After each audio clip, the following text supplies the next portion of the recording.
गुरुर्ब्रह्मा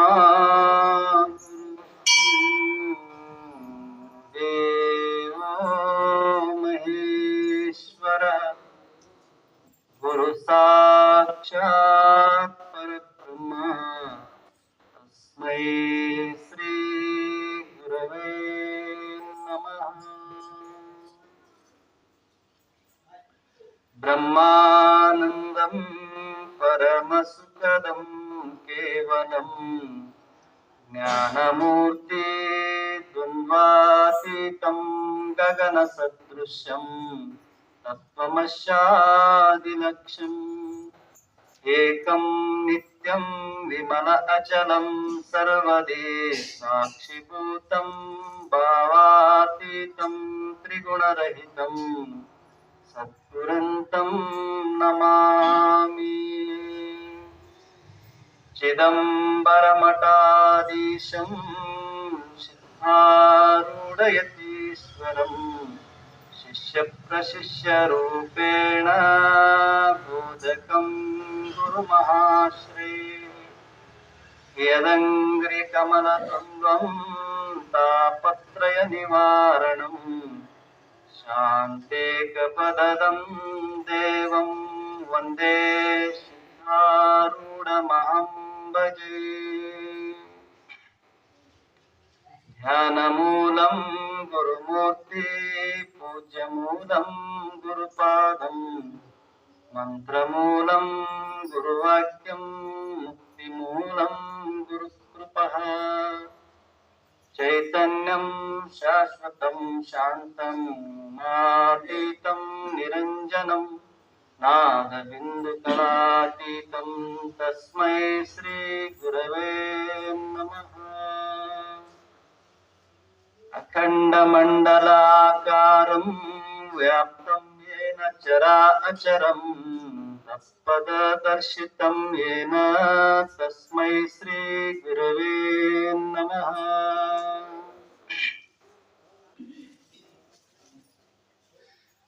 शरीरं स्वरूपं तथा वाक्कलत्रं यशच्चारुचित्रं धनं मेरुतुल्यं गुरुरङ्घ्रिपद्मे मनश्चेन लग्नं ततः किं ततः किं ततः किं ततः किम् षडङ्गादिवेदो मुखे शास्त्रविद्या कवित्वादिगद्यं सुपद्यं करोति गुरुरङ्घ्रिपद्मे मनश्चेन लग्नं ततः किं ततः किं ततः किं ततः किं ततः किं ततः किं ततः किं ततः किं। परम पूज्यರು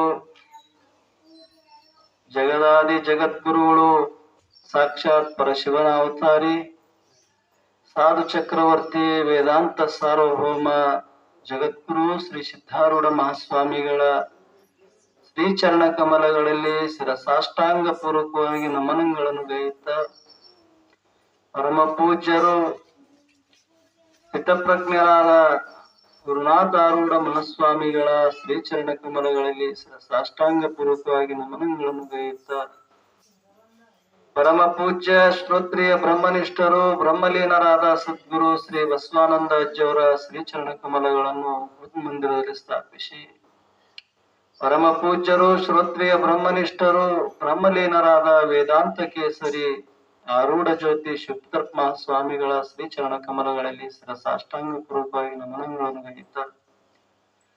ಪರಮ ಪೂಜ್ಯರು ಶ್ರೋತ್ರಿಯ ಬ್ರಹ್ಮನಿಷ್ಠರು ಬ್ರಹ್ಮಲೀನರಾದ ಸದ್ಗುರು ಶ್ರೀ ಶಿವರಾಮಚಂದ್ರಗಿರಿ ಮಹಾಸ್ವಾಮಿಗಳ ಶ್ರೀಚರಣ ಕಮಲಗಳನ್ನು ಮನದೋಳು ಸ್ಮರಿಸಿಕೊಂಡು ಪರಮ ಪೂಜ್ಯರು ಶ್ರೋತ್ರಿಯ ಬ್ರಹ್ಮನಿಷ್ಠರು ಎನ್ನ ಉಪದೇಶಕರ್ತರಾದ ಸದ್ಗುರು ಶ್ರೀ ಅಭಿನವ ನಿಜಗುಣ ಪಂಗಳ ಶ್ರೀಚರಣ ಕಮಲಗಳಲ್ಲಿ ಸಾಷ್ಟಾಂಗ ಪೂರ್ವಕವಾಗಿ ನಮನಗಳನ್ನು ಗೈಯುತ್ತಾರೆ. ಈ ಗ್ರಾಮದಲ್ಲಿ ಸುತ್ತಮುತ್ತಿನ ಸರ್ವ ಗ್ರಾಮಗಳಿಗೆ ಆಗಮಿಸಿರುವಂತಹ ಸರ್ವ ಮಹಾತ್ಮರು ಮತ್ತು ಅನೇಕ ಋಷಿ ಪರಂಪರೆ ಗುರು ಪರಂಪರೆಗೆ ಅನೇಕ ವಂದನೆಗಳನ್ನು ಸಮರ್ಪಣೆ ಮಾಡುತ್ತಾ ಈ ಒಂದು ಕಾರ್ಯಕ್ರಮದಲ್ಲಿ ಭಾಗಿಯಾಗಿರುವಂತಹ ಜಗದ್ಗುರು ಶ್ರೀ ಸಿದ್ಧಾರೂಢ ಮಠದಲ್ಲಿ ಯಾವ ಮಲ್ಲಾಪುರ ಎಂಬ ಗ್ರಾಮದ ಈ ಮಠದಲ್ಲಿ ಆಗಮಿಸಿರುವಂತಹ ಸರ್ವ ಗುರು ಹಿರಿಯರು ಶರಣರು ಮತ್ತು ಶರಣೆಯರಿಗೆ ಅನೇಕ ಶರಣಾರ್ಥಿಗಳನ್ನು ತಿಳಿಸುತ್ತಾ ಜಗತ್ತೊಂದನಾದ ಸಚ್ಚಿದಾನಂದ ಸ್ವರೂಪನಾದ ಸದ್ಗುರುನಾಥನು ಯಾವ ತನ್ನ ಲೀಲಾ ಮೂಲಕವಾಗಿ ಜಗತ್ತಿನಲ್ಲಿ ಅವತಾರವನ್ನು ಧಾರಣೆ ಮಾಡಿಕೊಂಡು ಭರ್ಗೋ ಸಾಕ್ಷಾತ್ ನರಾಕೃತಿ ಎಂಬುವಂತೆ ಆ ಪರಮಾತ್ಮನೇ ನರರೂಪವನ್ನು ತೊಟ್ಟು ಈ ಭೂಮಿಗೆ ಆಗಮಿಸಿ ಭಕ್ತರ ಹೃದಯದಲ್ಲಿರುವಂತಹ ಅಜ್ಞಾನವನ್ನು ಕಳೆದು ಅವರಿಗೆ ಸುಜ್ಞಾನವನ್ನು ಬೋಧಿಸಿ ಅನೇಕ ಲೀಲೆಗಳನ್ನು ತೋರಿಸುತ್ತಾ ಭಕ್ತರನ್ನು ಅವರನ್ನು ಹರಿಸುತ್ತಾ ತಮ್ಮ ಜ್ಞಾನಾಮೃತವನ್ನು ನೀಡಿ ಎಲ್ಲಾ ಮುಮುಕ್ಷುಗಳನ್ನು ತಣಿಸಿರುವಂತಹ ಜಗದ್ಗುರುಗಳು ಶ್ರೀ ಸಿದ್ಧಾರೂಢ ಮಹಾಸ್ವಾಮಿಗಳು. ಜಗತ್ತಿನಲ್ಲಿ ಮನುಷ್ಯತ್ವಂ ಮುಮುಕ್ಷತ್ವಂ ಮಹಾಜನ ಸಂಶ್ರಯತ್ವಂ ಏತತ್ರಯಸು ದುರ್ಲಭಂ ಅಂತ ಹೇಳ್ತದೆ. ಆಚಾರ್ಯರು ಶಂಕರಾಚಾರ್ಯರು ಒಂದು ಮಾತು ಬರೀತಾರೆ, ಮಾನವನಾಗಿ ಹುಟ್ಟು ಬರುವುದು ಬಹಳ ದುರ್ಲಭ ಅದ. ಯಾಕ್ರಿ ಅಂದ್ರೆ ಅನೇಕ ಜೀವರಾಶಿಗಳಲ್ಲಿ ಮನುಷ್ಯ ಜನ್ಮ ಶ್ರೇಷ್ಠ ಜನ್ಮ ಅದ. ಜಂತುನಾಂ ನರಜನ್ಮ ದುರ್ಲಭ. 84 ಲಕ್ಷ ಜೀವರಾಶಿಗಳಲ್ಲಿ ಕೊನೆಯ ಜನ್ಮವಾದದ್ದೇ ಮಾನವ ಜನ್ಮ. ಈ ಜನ್ಮಕ್ಕೆ ಬರಬೇಕಾಗಿತ್ತು ಅಂದ್ರೆ 83,99,999 ಜನ್ಮಗಳು ದಾಟಿ ಬಂದ ಬಳಿಕ ಈ ಜನ್ಮಕ್ಕೆ ಬಂದೀವಿ ನಾವು. ಇದು ಎಷ್ಟು ದುರ್ಲಭ ಅಂದ್ರೆ ಎಂತೆಂತ ದೇವತೆಗಳಾದವರು ಕೂಡ ಈ ಜನ್ಮಕ್ಕೆ ಬಂದನೆ ಮೋಕ್ಷ ಪಡಿಬೇಕು, ಅವರು ಗುರುವಿನ ಪ್ರಾಪ್ತಿ ಮಾಡಿಕೊಳ್ಳಬೇಕೆ ಹೊರತು ಈ ಜನ್ಮ ಬಿಟ್ರೆ ಬೇರೆ ಯಾವ ಜನ್ಮಕ್ಕೂ ಸಾಧ್ಯ ಇಲ್ಲ. ಯಾಕಂದ್ರೆ ಅನೇಕ ಜನ್ಮಗಳು ಇದ್ರೂ ಕೂಡ ಯಾವ ಜನ್ಮಗಳಲ್ಲಿ ಮನುಷ್ಯನು ತನ್ನ ಧರ್ಮ ರೂಪವಾದ ಜ್ಞಾನವನ್ನು ಪಡೆಯಲಾರ. ಇಂಥ ಅನೇಕ ಜನ್ಮಗಳಲ್ಲಿ ಶ್ರೇಷ್ಠವಾಗಿರುವಂತಹ ಈ ಮನುಷ್ಯ ಶರೀರವನ್ನು ನಾವು ತೊಟ್ಟು ಬಂದಿವಪ್ಪ ಅಂದ್ರೆ ಇದು ಪರಮಾತ್ಮನ ಅನುಗ್ರಹ ಇದ್ರೆ ಮಾತ್ರ ಈ ಮಾನವನಾಗಿ ಹುಟ್ಟಿ ಬರ್ಲಿಕ್ಕೆ ಸಾಧ್ಯ. ಉಳಿದು ಇಲ್ಲೇನ್ರಿ ಅಂದ್ರೆ ಐದಾವಲ್ಲ, ಇನ್ನ ದನ ಇದಾವ, ದನ ಕರ ನಾಯಿ ಹಂದಿ ಕತ್ತೆ ಇವು ಯಾರನ್ನ ಮಹಾತ್ಮರಲ್ಲಿ ಹೋಗ್ಯವ ನೆಂದನ್. ಇಲ್ಲಿ ಶಾಸ್ತ್ರ ನಡೆದ್ರಿ, ಪುರಾಣ ನಡೆದ, ಮತ್ತೆ ನಾವು ಹುಟ್ಟಿವಿ ಒಂದ್ ದಿವ್ಸ ಹೋಗಿ ಕೇಳಮಂತ ಎಂದನ್ ಬಂದ್ ಕುಂತಾವ. ಅವಕ್ ಬೇಕೇ ಆಗಿಲ್ಲ. ಯಾಕೆ ಅವಕ್ ತಿಳುವಳಿಕೆ ಇಲ್ಲ, ಅರಿವಿನ ಜನ್ಮಕ್ಕೆ ಅವು ಇಲ್ಲ. ಅವಕ್ಕ ಆ ಭಗವಂತ ತಿಳುವಳಿಕೆ ಕೊಟ್ಟಿಲ್ಲ. ಮನುಷ್ಯನಿಗೆ ಮಾತ್ರ ತಿಳುವಳಿಕೆ ಕೊಟ್ಟಾನ. ಧರ್ಮ ಯಾವುದು, ಅಧರ್ಮ ಯಾವುದು, ನೀತಿ ಯಾವುದು, ಅನೀತಿ ಯಾವುದು, ಇದರಿಂದ ನನಗೆ ಲಾಭ ಏನಾದ, ಇದರಿಂದ ನಷ್ಟ ಏನಾದ ಅನ್ನುವಂಥದ್ದು ವಿಚಾರ ಮಾಡೋ ಶಕ್ತಿ ಮಾನವನಿಗೆ ಕೊಟ್ಟ. ಇಂತಹ ಶ್ರೇಷ್ಠವಾದ ಜನ್ಮಕ್ಕೆ ನಾವು ಬಂದೀವಂದ ಬಳಿಕ ನಾವು ಶ್ರೇಷ್ಠವಾದದ್ದನ್ನೇ ಪಡಿಬೇಕೆ ಹೊರತು ಮತ್ತೆ ಕನಿಷ್ಠವಾದ ಜನ್ಮಕ್ಕೆ ನಾವು ಹೋಗದಂತೆ ಎಚ್ಚರ ವಹಿಸಬೇಕು ಅನ್ನೋ ಮಾತು. ಅನೇಕ ಜೀವಕೋಟಿಗಳಲ್ಲಿ ಮನುಷ್ಯನಾಗಿ ಹುಟ್ಟಿ ಬರೋದು ದುರ್ಲಭ. ಇಂಥ ದುರ್ಲಭವಾದ ಜನ್ಮಕ್ಕೆ ನಾವು ಬಂದೀವಿ ಅಂದ್ರೆ ಅಂತ ಸದ್ಗುರುಗಳು, ಅಂತ ಸತ್ಸಂಗ ಮತ್ತು ಇಂಥ ಮುಮುಕ್ಷತ್ವ ಗುಣಗಳು ಬರೋದು ಬಹಳ ಕಷ್ಟ. ನಾವು ಒಂದು ದಿವಸದಲ್ಲಿ ಅನೇಕ ಮಾತುಗಳು ಕೇಳ್ತೀವಿ. 24 ತಾಸಿನೊಳಗ ಎಷ್ಟೋ ಮಾತು ಕೇಳಿರ್ತೀವಿ ನಾವು, ಪ್ರಪಂಚದ ಮಾತುಗಳು. ಅವೆಲ್ಲ ವ್ಯವಹಾರದ ಮಾತುಗಳು ಎಷ್ಟೇ ಕೇಳಿದ್ರು ಕೂಡ ನಮ್ಮ ಮನಸ್ಸಿಗೆ ಸಮಾಧಾನ ಆಗ್ಯದೇನೋ ಇಲ್ಲ, ಅಸಮಾಧಾನದಿಂದ ಕೂಡಿ. ಕೇಳಿಲ್ಲೇನೋ, ಬಹಳ ಸಾಕಾಗುವಷ್ಟು ಕೇಳಿವಿ, ದಿನನಿತ್ಯ ಕೇಳಿವಿ, ಇಲ್ಲಿವರೆಗೆ ಕೇಳಿಕೆ ಬಂದಿವಿ. ಎಷ್ಟೋ ವಯಸ್ಸು ಕಳೆದಿವಿ ಇದ್ರಾಗ, ಆದ್ರೂ ನಮ್ಗೆ ಸಮಾಧಾನ ಆಗಿಲ್ಲ. ಯಾಕಪ್ಪ ಅಂದ್ರ ನಾವು ಯಾವ್ದನ್ನ ಕೇಳಬೇಕು ಅದನ್ನ ನಾವು ಕೇಳೇ ಇಲ್ಲ, ಯಾವ್ದನ್ನ ನಾವು ತಿಳ್ಕೋಬೇಕು ಅದನ್ನ ತಿಳಿದೇ ಇಲ್ಲ. ಇಂಥದ್ದನ್ನ ತಿಳ್ಕೋಬೇಕು. ನಾನು ಈ ಜನ್ಮಕ್ಕೆ ಬಂದಿನ ಮೇಲೆ ಪರಮಾತ್ಮನ ಬಗ್ಗೆ ನಾ ತಿಳಿಬೇಕು, ನನ್ನ ಬಗ್ಗೆ ನಾ ತಿಳ್ಕೋಬೇಕು, ತಿಳಿದು ನನ್ನ ಜನ್ಮವನ್ನು ಸಾರ್ಥಕ ಪಡಿಸಿಕೊಳ್ಳಬೇಕೆಂಬ ಬುದ್ಧಿ ಬರೋದು ಬಹಳ ಕಷ್ಟ. ಆ ಊರಾಗ ಹೋಗಮ್ಮು, ಈ ಊರಿಗೆ ಹೋಗಮ್ಮು, ಅಲ್ಲಿ ಜಾತ್ರೆ ಐತೆ ಇಲ್ಲಿ ಜಾತ್ರೆ ಐತೆ ಅಂದ್ರೆ ಎಲ್ಲರೂ ತಯಾರಾಗ್ತೀವಿ. ಇಲ್ಲಿ ಮಠದಾಗ ಶಾಸ್ತ್ರ ಹೇಳಕ್ ಬಂದಾರ, ಹೋಗ್ರಿ ಕೇಳ್ರಂದ್ರೆ ಅಲ್ಲಿ ಏನ್ ಹೇಳ್ತಾರ ಅವ್ರು ಹೇಳಿದ್ರೆ ಏನ್ ಕೇಳಂಗೀವಿ, ನಮ್ಗೇನ್ ತಿಳಿತದ ಅಂತ ಹಿಂಗೆ ದಬ್ಬಿ ಹೊರಗೆ ಬಂದು ಬಿಡ್ತೀವಿ ಹೊರತು ಅಲ್ಲಿ ಹೋಗಿ ಕೇಳಬೇಕೆಂಬ ಇಚ್ಛೆ ಬರಂಗಿಲ್ಲ. ಅದು ಬಂತು ಅಂದ್ರೆ ಅದು ಮುಮುಕ್ಷತ್ವ ಲಕ್ಷಣ ಅಂದ್ರು. ಎಲ್ಲರಿಗೂ ಬರಂಗಿಲ್ಲ, ಅದು ಪುಣ್ಯ ಬೇಕು ಅಂದ್ರು.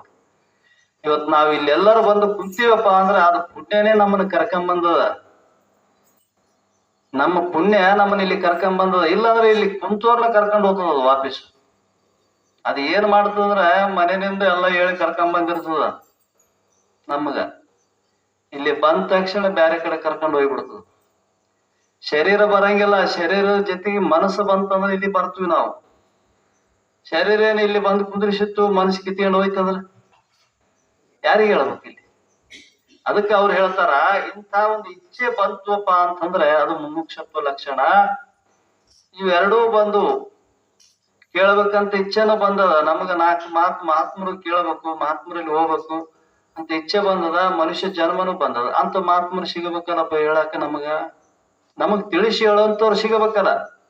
ನಮ್ಮ ಅನುಭವಕ್ಕೆ ಬರುವಂಗ ತಿಳಿಸೋರ್ ಬೇಕಲ್ಲ. ಅಂತ ಮಹಾತ್ಮರು ಸಿಗೋದು ಬಹಳ ದುರ್ಲಭದ. ಇಂಥ ದುರ್ಲಭವಾದದ್ದನ್ನ ಇದು ನಮಗ ಪ್ರಾಪ್ತಿ ಆಗ್ಯದಂದ್ರೆ ಆ ಭಗವಂತನ ಅನುಗ್ರಹದಿಂದನೇ ಆಗ್ತದೆ ಹೊರತು ಸುಮ್ಮನೆ ಯಾರಿಗಾಗಿಲ್ಲ. ಏತತ್ರಯಸ್ಸು ದುರ್ಲಭಂ ದೈವ ಅನುಗ್ರಹ ಏತುಕಂ ಅಂತ ಹೇಳ್ತಾರೆ. ಆ ಭಗವಂತನ ಅನುಗ್ರಹ ಇದ್ರನೇ ಇವು ಮೂರು ನಮಗ ಸಿಗತಾವ. ಇಲ್ಲಾಂದ್ರೆ ಇದು ಸಿಗಕ್ಕ ಸಾಧ್ಯನೇ ಇಲ್ಲ ಅಂದ್ರು. ಇನ್ನ ಅನೇಕ ಜಗತ್ತಿನಲ್ಲಿ ಸಾಕಷ್ಟು ಜನ ಇದ್ದಾರೆ. ಎಷ್ಟು ಮಂದಿ ಇದ್ರ ಬಗ್ಗೆ ವಿಚಾರ ಮಾಡ್ತಾರೆ, ಎಷ್ಟು ಬಗ್ಗೆ ಇದ್ರ ಬಗ್ಗೆ ತಿಳ್ಕೊಬೇಕಂತ ಕುತೂಹಲ ಇರ್ತದಂದ್ರೆ ಬಹಳ ಕಡಿಮೆ ಅಂದ್ರು. ಬಹಳ ಕಡಿಮೆ. ಬೇರೆ ಬೇರೆ ಎಲ್ಲದಕ್ಕೆ ಓದ್ತೀವಿ, ಎಲ್ಲಾ ವಿಚಾರ ತಿಳ್ಕೊಂತೀವಿ. ಆದ್ರೆ ಈ ವಿಚಾರಕ್ಕೆ ಬಂದಾಗ ಇಲ್ಲಿ ತಿಳಿಯಕ ಬಹಳ ಕಡಿಮೆ ಇರ್ತದ. ಅದಕ್ಕೆ ಪುಣ್ಯ ಬೇಕು ಅಂದ್ರು. ಬಹುಜನ್ಮ ಮಾಡಿದಂತ ತಾನು ನಿಷ್ಕಾಮ ಪುಣ್ಯ ಒದಗಿ ಬಂದಿತ್ತಂದ್ರೆ ಇಂತಹ ಆತ್ಮ ವಿಚಾರಕ್ಕೆ ಕರ್ಕೊಂಡು ಹೋಗ್ತದ. ಇಲ್ಲಾಂದ್ರೆ ಹೋದ್ರುನು ಸಮೇತಿಗೆ ಅಲ್ಲಿ ತಿಳಿಲಾರ್ದಂಗ ಮಾಡ್ತದೆ. ಯಾಕಂದ್ರೆ ಪುಣ್ಯ ಇದ್ರೆ ತಿಳಿಯಕ್ ಬಿಡ್ತದ. ಇಂಥ ಒಂದು ಶ್ರೇಷ್ಠವಾದ ಜನ್ಮಕ್ಕ ಬಂದು ಇದನ್ನ ಪ್ರಾಪ್ತಿ ಮಾಡಿಕೊಳ್ಳಲಿಕ್ಕೆ ನಮಗ ಸಾಧನ ಮಾಡಿಕೊಟ್ಟಂತ ಆ ಭಗವಂತನ ಕೃಪೆ ಮತ್ತು ಆ ಸದ್ಗುರುನಾಥನ ದಯೆಯಿಂದ ಇದು ಪ್ರಾಪ್ತಿ ಆಗ್ತದ. ಅಂಥ ಅನಂತವಾಗಿರುವಂಥ ಅನೇಕ ಕೋಟಿ ಬ್ರಹ್ಮಾಂಡಗಳನ್ನ ತನ್ನ ಇಚ್ಛಾನುಸಾರವಾಗಿ ನಡೆಸುವಂತಹ ಸದ್ಗುರುನಾಥನು ತನ್ನ ಲೀಲೆಗಳ ಮುಖಾಂತರವಾಗಿ ಜಗತ್ತಿಗೆ ಅನೇಕ ರೀತಿಯಿಂದ ತಾನು ಜ್ಞಾನವನ್ನು ಬೋಧಿಸಿ ತನ್ನ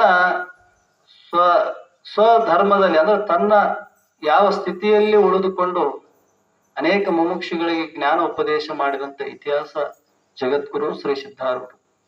ಸಿದ್ಧಾರೂಢರು ಅಂದ್ರೇನೆ ವೇದಾಂತ ಶಾಸ್ತ್ರ ಅಂತ. ಅವ್ರ ಹೆಸರು ಹೇಳಿದ್ವಪ್ಪ ಅಂದ್ರೇನೆ ಅದು ಶಾಸ್ತ್ರ ಅಂತ. ಅಂಥ ಒಂದು ಅಗಮ್ಯವಾದದ್ದು ಎಲ್ಲಾ ಮತಾಂತರಗಳನ್ನ ಖಂಡಿಸಿ ಅದ್ವೈತ ವೇದಾಂತವನ್ನು ಪ್ರತಿಪಾದನೆ ಮಾಡಿರ್ತಕ್ಕಂಥವನೇ ಜಗದ್ಗುರು ಶ್ರೀ ಸಿದ್ಧಾರೂಢರು. ಇಲ್ಲಾಂದ್ರೆ ಏನಿತ್ತು, ಬರೇ ಜಾತಿ ಮತ ಪಂಥಗಳಲ್ಲೇ ಸಿಲುಕಿ ಹೋಗಿತ್ತು ಜಗತ್ತು. ಇದರಲ್ಲೇ ಒದ್ದಾಡಿ ಬಿದ್ದಿತ್ತು. ಅಂಥದ್ದನ್ನ ಹೊರಗಾಗಿ ನಾವು ಎಲ್ಲರೂ ಒಂದೇ ಮಾನವರು, ನಮ್ಮ ಉದ್ದೇಶ ಎಲ್ಲರದು ಒಂದೇ ಆದ ಅಂತ ತಿಳಿದಕೇಶಿ ಅದನ್ನ ಬೋಧ ಮಾಡಿ ಸನ್ಮಾರ್ಗದತ್ತ ಕರ್ಕೊಂಬಂದವರು ಜಗದ್ಗುರು ಶ್ರೀ ಸಿದ್ಧಾರೂಢರು. ಸರಳವಾದಂತ ಆತ್ಮಜ್ಞಾನವನ್ನು ಬೋಧಿಸಿ ಅನೇಕ ಲೌಕಿಕ ವಿಷಯದಲ್ಲಿ ತೊಡಗಿರುವಂತ ಸಾಮಾನ್ಯರಿಗೆ ಕೂಡ ಪಾಮರರಿಗೆ ಕೂಡ ಆತ್ಮಜ್ಞಾನವನ್ನು ಬೋಧ ಮಾಡಿರ್ತಕ್ಕಂಥ ಇದನ್ನ ಕಲಿಬೇಕಾಗಿತ್ತಂದ್ರೆ ಎಷ್ಟೋ ಮಂದಿ ಕಾಶಿ ಎಂತೆಂತ ಕ್ಷೇತ್ರಕ್ಕೆ ಹೋಗಿ ವಿದ್ಯಾನ ಕಲಿತಾರ. ಆದ್ರೆ ಎಲ್ಲರಿಗೂ ಇದು ಅಸಾಧ್ಯ ಆದಂತ ತಿಳ್ಕೊಂಡು ತಾವು ಇದ್ದಲ್ಲೇ ಹೋಗಿ ಅಂತ ಆತ್ಮಜ್ಞಾನವನ್ನು ದಯಪಾಲಿಸಿರುವಂತ ಮಹಾತ್ಮರು ಅವರ ವಿಶೇಷ ಅನ್ನುವಂಥದ್ದು ಜಗತ್ತಿಗೆ ಬಹಳ ಬಹಳ ಕೊಡುಗೆಯನ್ನು ಕೊಟ್ಟಿರ್ತಕ್ಕಂಥದ್ದು. ಅಂಥದ್ರಲ್ಲಿ ಸಿದ್ಧಾರೂಢರು ತಮ್ಮ ಗುರುವಿನ ಆಜ್ಞೆಯನ್ನು ಪಡೆದುಕೊಂಡು ಮುಂದ ಸಂಚಾರ ಮಾಡುತ್ತಾ ಅನೇಕ ಗ್ರಾಮಗಳಿಂದ ಹೊಂಟ್ರು. ಅವರು ಹೋಗುವ ಸಂದರ್ಭದೊಳಗ ಮುಂದೆ ಏನಪ್ಪಾ ಅಂದ್ರೆ 5ನೇ ಅಧ್ಯಾಯದಲ್ಲಿ ಅವರು ಹೇಗೆ ಸಂಚಾರ ಮಾಡಿದ್ರಪ್ಪ ಅಂತಂದ್ರೆ ಇಲ್ಲಿ ಹೇಳ್ತಾರ ಅವರು, 5ನೇ ಅಧ್ಯಾಯ. ಶ್ರೀ ಗಣೇಶಾಯ ನಮ, ಶ್ರೀ ಸದ್ಗುರು ಸಿದ್ಧಾರೂಢಾಯ ನಮ. ಇಲ್ಲಿ ಚಿತ್ತದೋಳು ವೇದಾಂತ ಜ್ಞಾನವ ನಿತ್ಯದಲ್ಲಿ ನೆನೆಯುತ್ತಾ ಸತ್ಯ ಶೋಧಕರಾದ ಭಕ್ತ ಮುಮುಕ್ಷಿಗಳೇ ಇದನ್ನು ನೀವುತ್ತಾ ಸಿದ್ಧ ಯೋಗಿ ತೀರ್ಥಕ್ಷೇತ್ರಗಳನ್ನು ಕಾಣುತ್ತಾ ಹೋದನು. ಬದ್ಧ ಜ್ಞಾನಾರ್ಥಿಗಳೆಲ್ಲರೂ ಬದ್ಧ ಜ್ಞಾನಾರ್ಥಿಗಳನ್ನೆಲ್ಲ ಉದ್ಧರಿಸುವನಾದನು ಅಂತ ಈ ಒಂದು ಅಧ್ಯಾಯದ ಮೂಲ ಅಭಿಪ್ರಾಯವನ್ನು ಈ ಶ್ಲೋಕದಲ್ಲಿ ಹೇಳ್ತಾರೆ. ಚಿತ್ತದೊಳು ವೇದಾಂತ ಜ್ಞಾನವು ನಿತ್ಯದಲ್ಲಿ ನೆನೆಯುತ್ತ ಗುರುಗಳು ನಮಗ ಏನು ಜ್ಞಾನ ಉಪದೇಶ ಮಾಡ್ಯಾರ ಆ ಜ್ಞಾನದ ಉಪದೇಶವನ್ನು ಸದಾ ಕಾಲದಲ್ಲಿ ಸ್ಮರಣೆ ಇಟ್ಟುಕೊಂಡು ಅದನ್ನ ಸ್ಮರಣೆ ಮಾಡುತ್ತೆ. ಜಗತ್ತಿನಲ್ಲಿ ಸಂಸಾರದಲ್ಲಿ ಈ ಒಂದು ಸಂಸಾರ ಪ್ರಪಂಚಿಕರಲ್ಲಿ 3 ಪ್ರಕಾರದ ಜನ ಇದ್ದಾರೆ. ಅದನ್ನ ಭಾಗ ಮಾಡ್ಯಾರ ಮಹಾತ್ಮ. ಒಬ್ಬರು ಉತ್ತಮರು, ಕನಿಷ್ಠರು ಮತ್ತು ಮಧ್ಯಮರು ಅಂತ 3 ಪ್ರಕಾರದ ಜನ. ಅವ್ರು ನಾವ್ ಹೆಂಗ್ ಕಂಡು ಹಿಡಿಯೋದ್ರಿ ಅಂದ್ರೆ ಸಾಮಾನ್ಯ ಒಂದು ದೃಷ್ಟಾಂತ ಹೇಳ್ತಾರ ಅವ್ರು. ನೋಡ್ರಿ, ಒಂದು ಕೆರೆ ಐತಿ, ಕೆರೆ ಒಳಗ ನೀರ್ ಐದಾವ ಅಂತ ಇಟ್ಕರಿ. ಆ ಕೆರೆ ತುಂಬಾ ನೀರ್ ಇದಾವ, ಕುಡಿಯುವಂತ ನೀರ್ ಐದಾವ. ಆ ಕೆರೆಗೆ ಬರ್ತಕ್ಕಂಥ ದನ ಕರಗಳು ಸಹಜ. ಆ ಕೆರೆಗ ನೀರ್ ಕುಡಿಬೇಕಾಗಿತ್ತು ಅಂದ್ರೆ ಒಂದು ಸಾಮಾನ್ಯ ಒಂದು ಆಡು ಅಂತ ನೋಡಿ ನಾವು. ಆ ಆಡು ನೀರ್ ಕುಡಿಬೇಕಾದ್ರೆ ಹೆಂಗ್ ಕುಡಿತದ ಅದು ಏನ್ ಮಾಡ್ತದ, ದಂಡೆಗೆ ನಿಂತು ಬರೀ ನಾಲಿಗೆ ಹಚ್ಚಿ ನೀರ್ ಕುಡಿತದ ಅಷ್ಟೇ. ಅದ್ರ ಒಳಗೆ ಇಳಿಯಂಗಿಲ್ಲ ನೀರ್ನಾಗ. ಆಡು ನೀರ್ ಕುಡಿಬೇಕಾದ್ರೆ ಹೋಗಿ ನೀರ್ನಾಗ ಕಾಲಿಟ್ಟು ನೀರ್ ಕುಡಿಯಂಗಿಲ್ಲ, ದಂಡೆಗೆ ಇರ್ತದ, ಸುಮ್ನೆ ನಾಲಿಗೆ ಹಚ್ಚಿ ನೀರ್ ಕುಡಿತದ.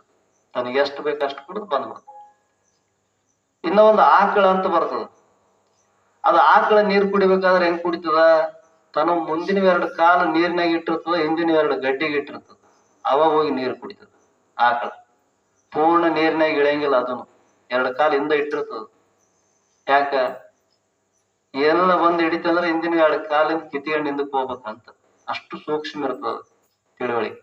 ಆಡಂತೂ ಮೊದಲು ಬಹಳ ಸೂಕ್ಷ್ಮ, 4 ಕಾಲು ಹೊರಗಿಟ್ಟಿರ್ತದ. ಹಿಂಗ್ ಯಾವಾಗ ಏನ್ ಅನಿಸ್ತಂದ್ರೆ ಹಿಂಗ್ ಕಿತ್ಕೊಂಡು ಹೊಡೆಯಬೇಕು. ಇನ್ನ ಒಂದು ಬರ್ತದ ಎಮ್ಮೆ. ಅದು ಏನ್ ಮಾಡ್ತದ, ಬರ್ತಲೆ ನೀರ್ ಕುಡಿಯಂಗಿಲ್ಲ, ಅದು ಸೀದಾ ಒಳಗೆ ಇಳಿತದ. ಎದ್ದು ನೀರೆಲ್ಲ ರಾಡಿ ಮಾಡ್ತದ, ಎಲ್ಲ ಹೊಲಸು ಒಂಡ್ ಮಾಡಿ ನೀರು ಕುಡಿದಕ್ಕೆ ಕೆಸರು ಮೆತ್ತಿಗಳ ಹೊರಗೆ ಬರ್ತದ. ಮೂರು ಪ್ರಕಾರದ ಪ್ರಾಣಿಗಳು. ಅದ್ರಂಗ ಜಗತ್ತಿನಲ್ಲಿ ಉತ್ತಮರು ಅಂತ ಇದಾರ.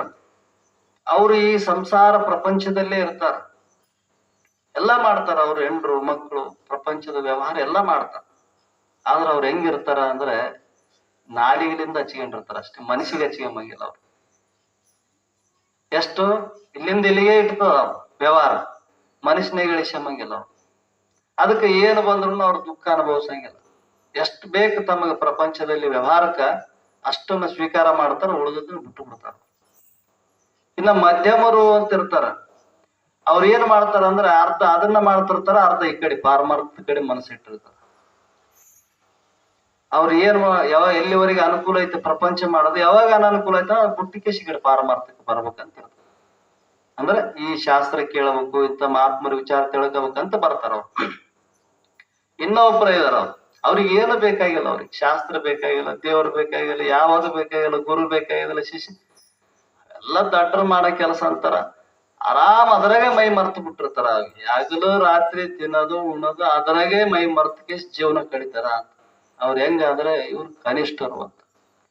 ಅದ್ರಂಗ ಶ್ರೇಷ್ಠವಾದಂತ ಜನ್ಮಕ್ಕೆ ಬಂದು ಆ ಕನಿಷ್ಠವಾದ ವ್ಯವಹಾರ ಮಾಡೋದಕ್ಕೆ ಮನುಷ್ಯ ಜನ್ಮ ಬಂದಿಲ್ಲ ನಮಗ. ಪರಮಾತ್ಮ ಅದಕ್ಕಾಗಿ ಕೊಟ್ಟಿಲ್ಲ, ಉಳಿದ ಜೀವಿಗಳಿಗೆ ಕೊಟ್ಟನಲ್ಲ, ಅಷ್ಟೇ ಮಾಡಂಗಿದ್ರೆ ಅವೇ ಆಗಿ ಹುಟ್ಟಿ ಬರಬಹುದಾಗಿತ್ತು. ಮನುಷ್ಯ ಜನ್ಮಕ್ಕೆ ಬಂದಿವಂದ್ರ ಶ್ರೇಷ್ಠವಾದ ಕೆಲಸ ಮಾಡೋದಕ್ಕೆ ನಾವು ಮನುಷ್ಯ ಜನ್ಮಕ್ಕೆ ಬಂದಿವಿ. ಅದಕ್ಕೆ ವಿಚಾರವಂತರಾಗಿ ವಿವೇಕದಿಂದ ವಿಚಾರ ಮಾಡಿ ನಾವು ಈ ಜನ್ಮಕ್ಕೆ ಬಂದಿವಿ ಅಂದ ಬಳಿಕ ಏನನ್ನ ಮಾಡಿದ್ರೆ ನಮ್ಮ ಕಲ್ಯಾಣ ಆಗ್ತದೆ ಅನ್ನೋಂಥದ್ದು ಲಕ್ಷ್ಯದಲ್ಲಿ ಇಟ್ಟು ನೀವು ನಡೀರಿ ಅಂತ ಮಹಾತ್ಮ ಉಪದೇಶ ಮಾಡ್ತಾರ. ಅದರಂಗ ಇಲ್ಲಿ ಸಿದ್ಧಾರೂಢರು ಏನಪ್ಪಾ ಅಂದ್ರೆ ಯಾವಾಗಲೂ ತಮ್ಮ ಸ್ಮರಣೆಯಲ್ಲಿ ತಮ್ಮ ಸ್ವಸ್ವರೂಪದ ಜ್ಞಾನವನ್ನು ಉಪದೇಶ ಮಾಡಿದಂತ ಮಹಾತ್ಮರು ಗುರುಗಳು ಆ ಜ್ಞಾನದ ಸ್ಮರಣೆ ಆಗಲಿಲ್ಲ. ಸ್ಮರಣೆ ಯಾವಾಗಲೂ ಚಿಂತನೆ ಮಾಡ್ತದೆ. ಒಬ್ಬ ಲೋಭಿಗೆ ಧನದ ಚಿಂತೆ, ಒಬ್ಬ ಕಾಮಿಗೆ ಪರಸ್ತ್ರೀಯರ ಚಿಂತೆ. ಅವನಿಗೆ ಏನು ಬರೇ ಅದೇ ಚಿಂತೆ ಇರ್ತದ. ಅವನಿಗೆ ಬೇರೆ ಏನ್, ಲೋಭಿಗೆ ಏನು ಹೆಂಗ್ ಗಳಿಸೇನು ಹೆಂಗ್ ಇಟ್ಟೇನು, ಹೆಂಗ್ ಗಳಿಸೇನು ಹೆಂಗ್ ಇಟ್ಟೇನು, ಅದೇ ಚಿಂತೆ ಇರ್ತದ ಅವನಿಗೆ. ಕಾಮಿಗೆ ಪರಸ್ತ್ರೀಯರ ಚಿಂತೆನೇ ಇರ್ತದ. ಆದ್ರಂಗ ಮುಮುಕ್ಷಿಗೆ ಏನ್ ಚಿಂತೆಪ್ಪ ಅಂದ್ರೆ, ಗುರುಗಳು ನನಗಿಂತದ್ದು ಹೇಳ್ಯಾರ, ಇಂಥ ಸ್ವರೂಪವನ್ನು ತಿಳಿಸ್ಯಾರ ಅಂತ ಅದೇ ಚಿಂತೆ ಒಳಗ ಅವನು ಕಾಲಹರಣ ಮಾಡ್ತಿರ್ತಾನ. ಬ್ಯಾರೆ ಕಡೆ ಚಿಂತೆ ಮಾಡಕ್ ಹೋಗಿಲ್ಲ. ಹೀಗೆ ನಿತ್ಯದಲ್ಲಿ ನೆನೆಯುತ್ತಾ ಸತ್ಯ ಶೋಧಕರಾದ. ಸತ್ಯ ಶೋಧಕರಂದ್ರೇನು? ಸತ್ಯ ಅಂದ್ರೆ ಏನಪ್ಪ? ಸತ್ಯ ಸತ್ಯ ಅಂತಾರ. ಏನು ಸತ್ಯ ಅಂದ್ರೆ? ಸತ್ಯ ಅಂದ್ರೆ ಏನು? ಸುಳ್ಳು ಅಂದ್ರೆ ಏನು? ಖರೆ ಏನದ? ಈ ಜಗತ್ತಿಗೆ ಸತ್ಯವಾದದ್ದು ಏನದ? ಸತ್ಯ ಅನ್ನೋದಕ್ಕ ಅಲ್ಲಿ ಒಂದು 3 ಲಕ್ಷಣಗಳು ಹೇಳ್ತಾರೆ. ಯಾವುದು ಯಾವಾಗಲೂ ಇರ್ತದ. ಯಾವಾಗಲೂ ಇರ್ತದ. ಯಾವಾಗಲೂ ಅಂದ್ರೆ ಏನ್ರಿ? ಈಗ ನಮ್ಗ ಎಲ್ಲರಿಗ ಅನುಭವ ಅದ. ನಾವೀಗೇನ್ ಎಚ್ಚರಾವಸ್ತೀವಿ ಇಲ್ಲ, ಇದಕ್ಕೆ ಜಾಗ್ರಾವಸ್ಥೆ ಅಂತ ಕರೀತಾರೆ. ಯಾಕಂದ್ರೆ ಜಾಗ್ರ, ನಾವ್ ಎಚ್ಚರದಾಗಿವಿ. ಇಲ್ಲಿ ಎಲ್ಲಾ ಕೆಲಸ ಮಾಡಕತ್ತೇವ ನೋಡು. ಏನ್ ಕೆಲಸ ಮಾಡ್ತಾವ್ರಿ? ಕಣ್ಣು, ಕಿವಿ, ಮೂಗು, ನಾಲಿಗೆ, ಇವೇನ್ ಪಂಚ ಜ್ಞಾನೇಂದ್ರಿಯಗಳು ಇದಾವ, ಇವು ಕೆಲಸ ಮಾಡಕತ್ತೇವ. ಕಣ್ಣು ನೋಡ್ತದ, ಕಿವಿ ಕೇಳ್ತದ, ಬಾಯಿ ಮಾತಾಡ್ತದ. ಪಂಚ ಜ್ಞಾನೇಂದ್ರಿಯಗಳು, ಪಂಚ ಕರ್ಮೇಂದ್ರಿಯಗಳು, ಪಂಚ ವಿಷಯಗಳು, ಪಂಚ ಪ್ರಾಣಗಳು. ಈ 25 ತತ್ವದಿಂದ ಕೂಡಿದ ಈ ಸ್ಥೂಲ ಶರೀರನ ಹಿಡ್ಕೊಂಡು ಸೂಕ್ಷ್ಮ ಶರೀರನ ಹಿಡ್ಕೊಂಡು ಇಲ್ಲಿ ಕೆಲಸ ಮಾಡಕತ್ತದ. ಎಲ್ಲಿ? ಜಾಗ್ರಾವಸ್ಥೆಯಲ್ಲಿ. ಸ್ವಲ್ಪ ಶಾಸ್ತ್ರ ಕಠಿಣ ಅನಿಸ್ತದ ಕೇಳಾರ್ದವ್ರಿಗೆ, ಆದ್ರ ಅನಿವಾರ್ಯ ಹೇಳ್ಬೇಕದ. ಮತ್ತೆ ಹೇಳ್ತೀನಿ ನಾನು ಈ ವಿಚಾರನ. ಈ ನಮ್ಮ ಶರೀರ ಏನೈತಲ್ಲ, ಇದಕ್ಕೆ 25 ತತ್ವಗಳು ಕೂಡ್ಯಾವ. ಇದ್ರಾಗ ಏನೇನ ಇದಾವ?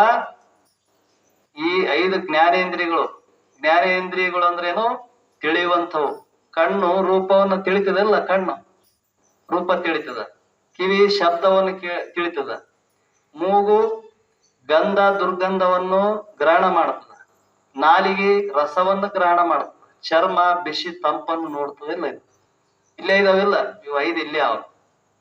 ಇವು 5 ಶ್ರೇಷ್ಠ ಇದಾವ. ಅದಕ್ಕೆ ಇಲ್ಲಿ ಮ್ಯಾಲೆ ಇಟ್ಟನ ಪರಮಾತ್ಮ. ಇನ್ನ 5 ಇದಾವ ಕರ್ಮೇಂದ್ರಿಯಗಳು. ಕೈ, ಇದು ವಾಕ್, ಪಾಣಿ, ಪಾದ, ಮತ್ತೆ ಮಲ ಮೂತ್ರ ಬಿಡುವಂತ ಸ್ಥಾನ, ಇವು ಕರ್ಮೇಂದ್ರಿಯಗಳು. ಇವು ಯಾವಾಗ ನೋಡಿ ಕೆಲಸ ಮಾಡಿಕೆಂತ ಇರ್ತಾವ. ಕೈ ಹಿಡಿಯೋದು ಬಿಡೋದು, ಕಾಲು ನಡೆಯೋದು, ಬಾಯಿ ಮಾತಾಡಿಕೆಂತ ಇರ್ತದ, ಮಲ ಮೂತ್ರ ಬಿಟ್ಕಂತ ಇರ್ತದ. ಇವು ಕರ್ಮೇಂದ್ರಿಯಗಳು. ಇವು ಎಲ್ಲಿ ಕೆಲಸ ಮಾಡಕತ್ತೇವ್ರಿ ಅಂದ್ರೆ, ಈ ಎಚ್ಚರ ಅವಸ್ಥೆ ಕೆಲಸ ಮಾಡಕತ್ತೇವ. ನಮಗ್ ಕಾಣೋದು ಇದು ಒಂದೇ ಕಾಣ್ತದ, ಸ್ಥೂಲ ಶರೀರ. ಇದ್ರೊಳಗೆ ಇನ್ನ ಒಂದು ಸೂಕ್ಷ್ಮ ಶರೀರ ಅದ. ಅಲ್ಲಿ ಮನಸ್ಸು, ಬುದ್ಧಿ, ಅಹಂಕಾರ, ಚಿತ್ತ, ಅಲ್ಲಿ 4 ಪ್ರಕಾರ ಕುಂತ ಇದಾವ. ಈ ಶರೀರ ಕೆಲಸ ಮಾಡಂಗಿಲ್ಲ, ಅದನ್ನ ನಡೆಸೋದು ಸೂಕ್ಷ್ಮ ಶರೀರ ಕೆಲಸ ಮಾಡಿಸ್ತದ. ಇದು ಸುಮ್ನೆ ಹೋಗಂದಲ್ಲಿ ಓದ್ತದ, ಬಾ ಅಂದಲ್ಲಿ ಬರ್ತದ. ಮನಸ್ಸು ಹೆಂಗ್ ಹೇಳ್ತದ ಹಂಗ ಮಾಡ್ತದ ಇದು ಕೆಲಸ. ಅದಕ್ಕೆ ಇದು ಎಲ್ಲಿ ಎಚ್ಚರದಾಗ ಐತಿ? ಕನಿಷ್ಠನಾಗ ಹೋಯ್ತಪ್ಪ ಅಂದ್ರೆ, ಸ್ವಪ್ನಾವಸ್ಥೆ ಬಂತಂದ್ರೆ ಅಲ್ಲಿ ಕನಸು ನೋಡ್ತೀವಿಲ್ಲ, ಅಲ್ಲಿ ಏನೇನೋ ಮಾಡಿದಂಗ ಆತದ, ನೋಡಿದಂಗ ಆತದ, ಹಿಡ್ದಂಗ ಆತದ, ಉಂಡಂಗ ಆತದ, ಮುಟ್ಟಿದಂಗ ಆತದ. ಕನಿಷ್ಠನಾಗ ಶರೀರ ಎಲ್ಲಿ ಅದ? ನೆಲಕ್ಕೆ ಬಿದ್ದದ. ಮತ್ತೆ ಯಾವ್ದು ಹೋಗಿ ಮುಟ್ಟಿತು? ಮನಸ್ಸು ಸೂಕ್ಷ್ಮ ಶರೀರ ಹೋಗಿ ಮಾಡಕತ್ತಿ ನೋಡಿ ವ್ಯವಹಾರ. ಅದನ್ನು ಇರ್ತದೇನೋ, ಅದನ್ನು ಸ್ವಲ್ಪ ಹೊತ್ತಿಗೆ ಹೋಗ್ಬಿಡ್ತದ. ಈಗ ಹೆಂಗ ಜಾಗ್ರ ನಿದ್ದೆಗೆ ಕನಸಿನಾಗ ಓಡಕ್ಕೆ ಜಾಗ್ರ ಇಲ್ಲ, ಜಾಗ್ರ ಸ್ವಪ್ನ ಸುಸುಪ್ತಿಗಿಲ್ಲ. ಅಲ್ಲಿ ಪೂರ್ಣವಾದ ನಿದ್ದೆ ಐತಪ್ಪ ಅಂದ್ರೆ ಅಲ್ಲಿ ಮನಸ್ಸುನು ಇಲ್ಲ. ಏನೈತಪ್ಪ? ಆರಾಮಿದ್ದೇರಿ. ಏನ್ ನೋಡಿದೆ? ಏನಿಲ್ಲ, ಬರೇ ಕತ್ತದ, ಆರಾಮ್ ಆನಂದವಾಗಿತ್ತು. ಏನು ಸಿಕ್ತಪ್ಪ ಅಲ್ಲಿ ಆನಂದ ಮಾಡಕ ನಿನಗ? ಏನಿತ್ತು? ಹೊಲ ಇತ್ತು, ಮನೆ ಇತ್ತು, ರೊಕ್ಕ ಇತ್ತು, ಹೆಂಡ್ರು ಮಕ್ಕಳು ಇವರೇನ ಏನು ಇತ್ತೇನಲ್ಲಿ? ಏನಿಲ್ಲ, ನಾನು ಒಬ್ಬನೇ ಆರಾಮಾಗಿತ್ತು. ಮತ್ತೆ ಯಾಕೆ ಎದ್ದು ಬಂದಿ? ನಮ್ಗೆ ಗೊತ್ತದ. ಈ 3 ಅವಸ್ಥೆಗಳು ಇವ್ ಹೆಂಗಿದಾವ ಅಂದ್ರೆ ಬರ್ತಾವ ಹೋಗ್ತಾವ ನೋಡ್ರಿ, ಒಂದೇ ರೀತಿ ಇಲ್ಲ.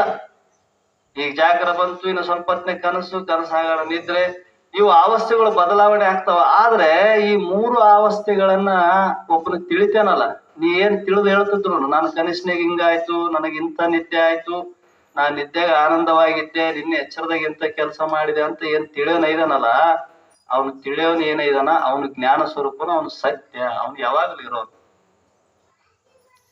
ಈ ಉಳಿದು ಏನಿದಾವ?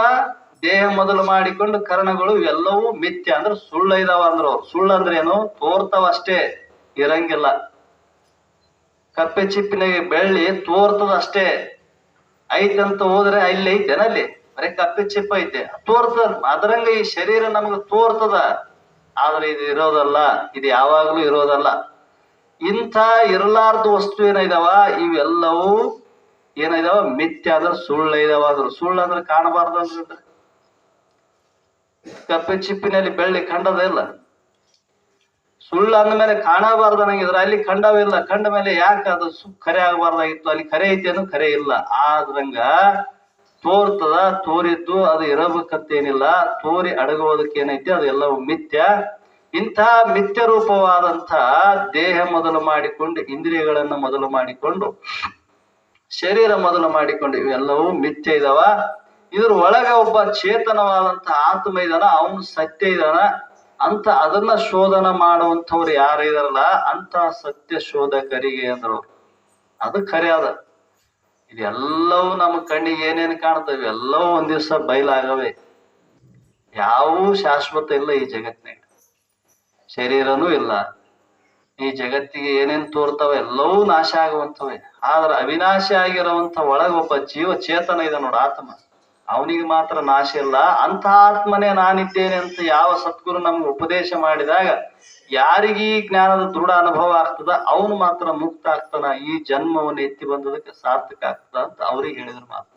ಅಂತ ಸತ್ಯ ಶೋಧಕರಾದಂಥವರಿಗೆ ಸಿದ್ಧಾರೂಢರು ಏನಪ್ಪಾ ಅಂದ್ರೆ ಮುಮುಕ್ಷುಗಳಿಗೆ ಅದನ್ನು ನೀವುತ ಸಿದ್ಧ ಯೋಗಿಯು, ಆ ಸಿದ್ಧ ಸ್ವರೂಪ ಸಿದ್ಧ ಸದ್ಗುರುಗಳಾದಂಥವರು ಈ ರೀತಿಯಿಂದ ಎಲ್ಲೆಲ್ಲಿ ಮುಮುಕ್ಷುಗಳಿದಾರ, ಎಲ್ಲೆಲ್ಲಿ ಇಂಥ ಜ್ಞಾನದ ಅಪೇಕ್ಷೆಯುಳ್ಳ ಇದಾರ, ಅವ್ರಿಗೇನಪ್ಪಾ ಅಂದ್ರೆ ಶಾಸ್ತ್ರಗಳನ್ನು ಉಪದೇಶ ಮಾಡುತ್ತಾ ಸತ್ಯವಾದ ಮಾರ್ಗವನ್ನು ತೋರಿಸ್ತಾ ಹೋದ್ರು ಮಹಾತ್ಮ. ಅನೇಕ ಗ್ರಾಮಗಳು, ಅನೇಕ ಊರುಗಳಲ್ಲಿ ಅನೇಕ ಮಂದಿ ಶಿಷ್ಯರು, ಅನೇಕ ಪರಂಪರೆ. ಸಿದ್ಧಾರೂಢರು ಅಂದ್ರೆ ಅವ್ರಿಗೆ 16 ಭಾಷೆ ಬರ್ತದ್ದು ನೋಡ್ರಿ. 16 ಭಾಷೆ ಬಲ್ಲವರಿದ್ರು ಸಿದ್ಧಾರೂಢರು. ಯಾವ ಭಾಷೆದವ್ರು ಬಂದ್ರೆ ಅವ್ರ ಜೊತೆಗೆ ಏನ್ ಮಾತಾಡ್ಬೇಕು ಅದನ್ನೇ ಮಾತಾಡ್ತಾರೆ.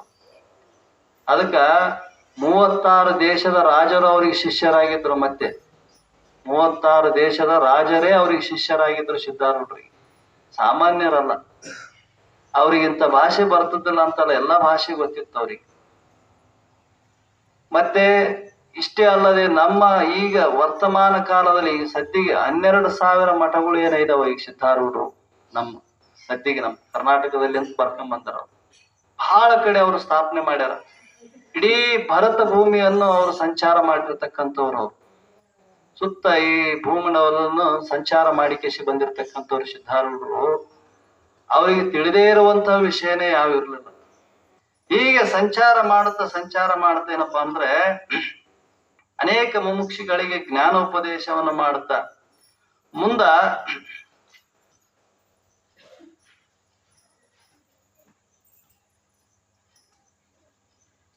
ಹೀಗೆ ಎಂಬುದಕ್ಕೆ ಸಿದ್ಧಾರೂಢರು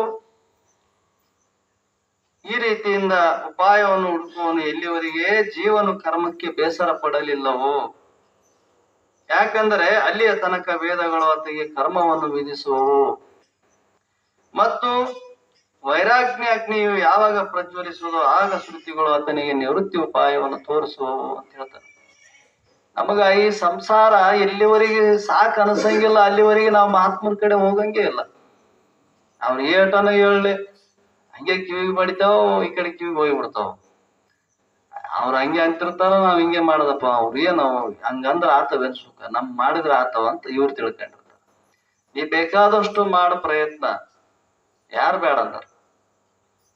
ಬಾರದು ಬಪ್ಪದು ತಪ್ಪದು ಬಯಸದಿರುವುದೇ ಲೇಸು ಅಂತಂದ್ರ. ನೀ ಮಾಡಿದ್ರೆ ಆಗ್ತದ ಅನ್ನಂಗಿದ್ರೆ ನೀ ಅನ್ಕೊಂಡಿದ್ ಏಸೇಸು ಅನ್ಕ ಅಂತ ಬಂದಿದ್ದಲ್ಲ ಅವೆಲ್ಲ ಆಗ್ಯವೆ ಜಗತ್ನಾಗ. ನಾವ್ ಅನ್ಕೊಂಡಿದ್ದೆ ಆಗ್ತದಂದ್ರ ಇಲ್ಲ. ಯಾಕಂದ್ರ ಅದು ಪೂರ್ವ ಪ್ರಾರಬ್ಧದಲ್ಲಿ ಏನ್ ಆಗಬೇಕಂತೈತಿ ಅಷ್ಟೇ ಆಗ್ತದೆ ಹೊರತು ಅದಕ್ಕಿಂತ ಹೆಚ್ಚಿಂದ ಏನ್ ಆಗಂಗಿಲ್ಲ. ನಾವು ಬೇಕಾದಷ್ಟು ಪ್ರಯತ್ನ ಮಾಡ್ಬೇಕು. ನಾವ್ ಇಂಥದ್ದು ಆಗ್ಬೇಕಂದ್ರ ಆತವೆ, ನಾವು ಆಗಂಗಿಲ್ಲ. ನಿನ್ನ ಪೂರ್ವದ ಪ್ರಾರಬ್ಧದಲ್ಲಿ ಏನೇನು ನಡಿಬೇಕಂತೈತಿ ಅಷ್ಟೇ ನಡೀತದೆ ಹೊರತು ಅದಕ್ಕೆ ಹೆಚ್ಚಿನ ನಡೆಯಂಗಿಲ್ಲ. ಅದಕ್ಕ ನಾವು ಮಾಡಬೇಕಾದ ಪ್ರಯತ್ನ ಏನದ, ಪ್ರಯತ್ನದಿಂದ ಪಾರಮಾರ್ಥ ಮಾಡ್ಬೇಕಾಗ್ಯದ, ಮಹಾತ್ಮರ ಸಂಘ ಮಾಡ್ಬೇಕಾಗ್ಯದ. ಪ್ರಪಂಚ ಪ್ರಾರಬ್ಧ ಅಧೀನ, ಭಗವಂತನ ಅಧೀನ ಅದ. ನಿನ್ನ ಕರ್ಮಾನುಸಾರವಾಗಿ ನಿನಗೆ ಎಷ್ಟು ಭೋಗ ಕೊಡಬೇಕು, ಎಷ್ಟು ದುಃಖ ಕೊಡಬೇಕು, ಅದು ತನ್ನ ಸ್ವಾಧೀನ ಐತೆ. ಮೊದಲೇ ನಿನ್ನ ತಾಯಿ ಗರ್ಭದಾಗ ಬಂದಾಗ ಬರೆದ್ಬಿಟ್ಟಾನ ಪರಮಾತ್ಮ. ಅದನ್ನ ಬ್ರಹ್ಮ ಲಿಖಿತ ಅಲ್ಲೇ ಆಗ್ಯದ. ನಿನಗಿಂಥದ್ದೇ ಶರೀರ ಬರ್ಬೇಕು, ನಿನ್ನ ಶರೀರಕ್ಕೆ ಇಂಥವೇ ಇರಬೇಕು, ಇಂಥ ಕಣ್ಣು ಇರಬೇಕು, ಇಂಥ ಕಿವಿನೇ ಇರಬೇಕು. ನೋಡಿ ಎಷ್ಟು ವಿಚಿತ್ರ ಅದ ಜಗತ್ತು. ನೋಡಿದ್ರೆ ಬಹಳ ಅಗಮ್ಯ ಅನಿಸ್ತದ ನಮ್ಗೆ.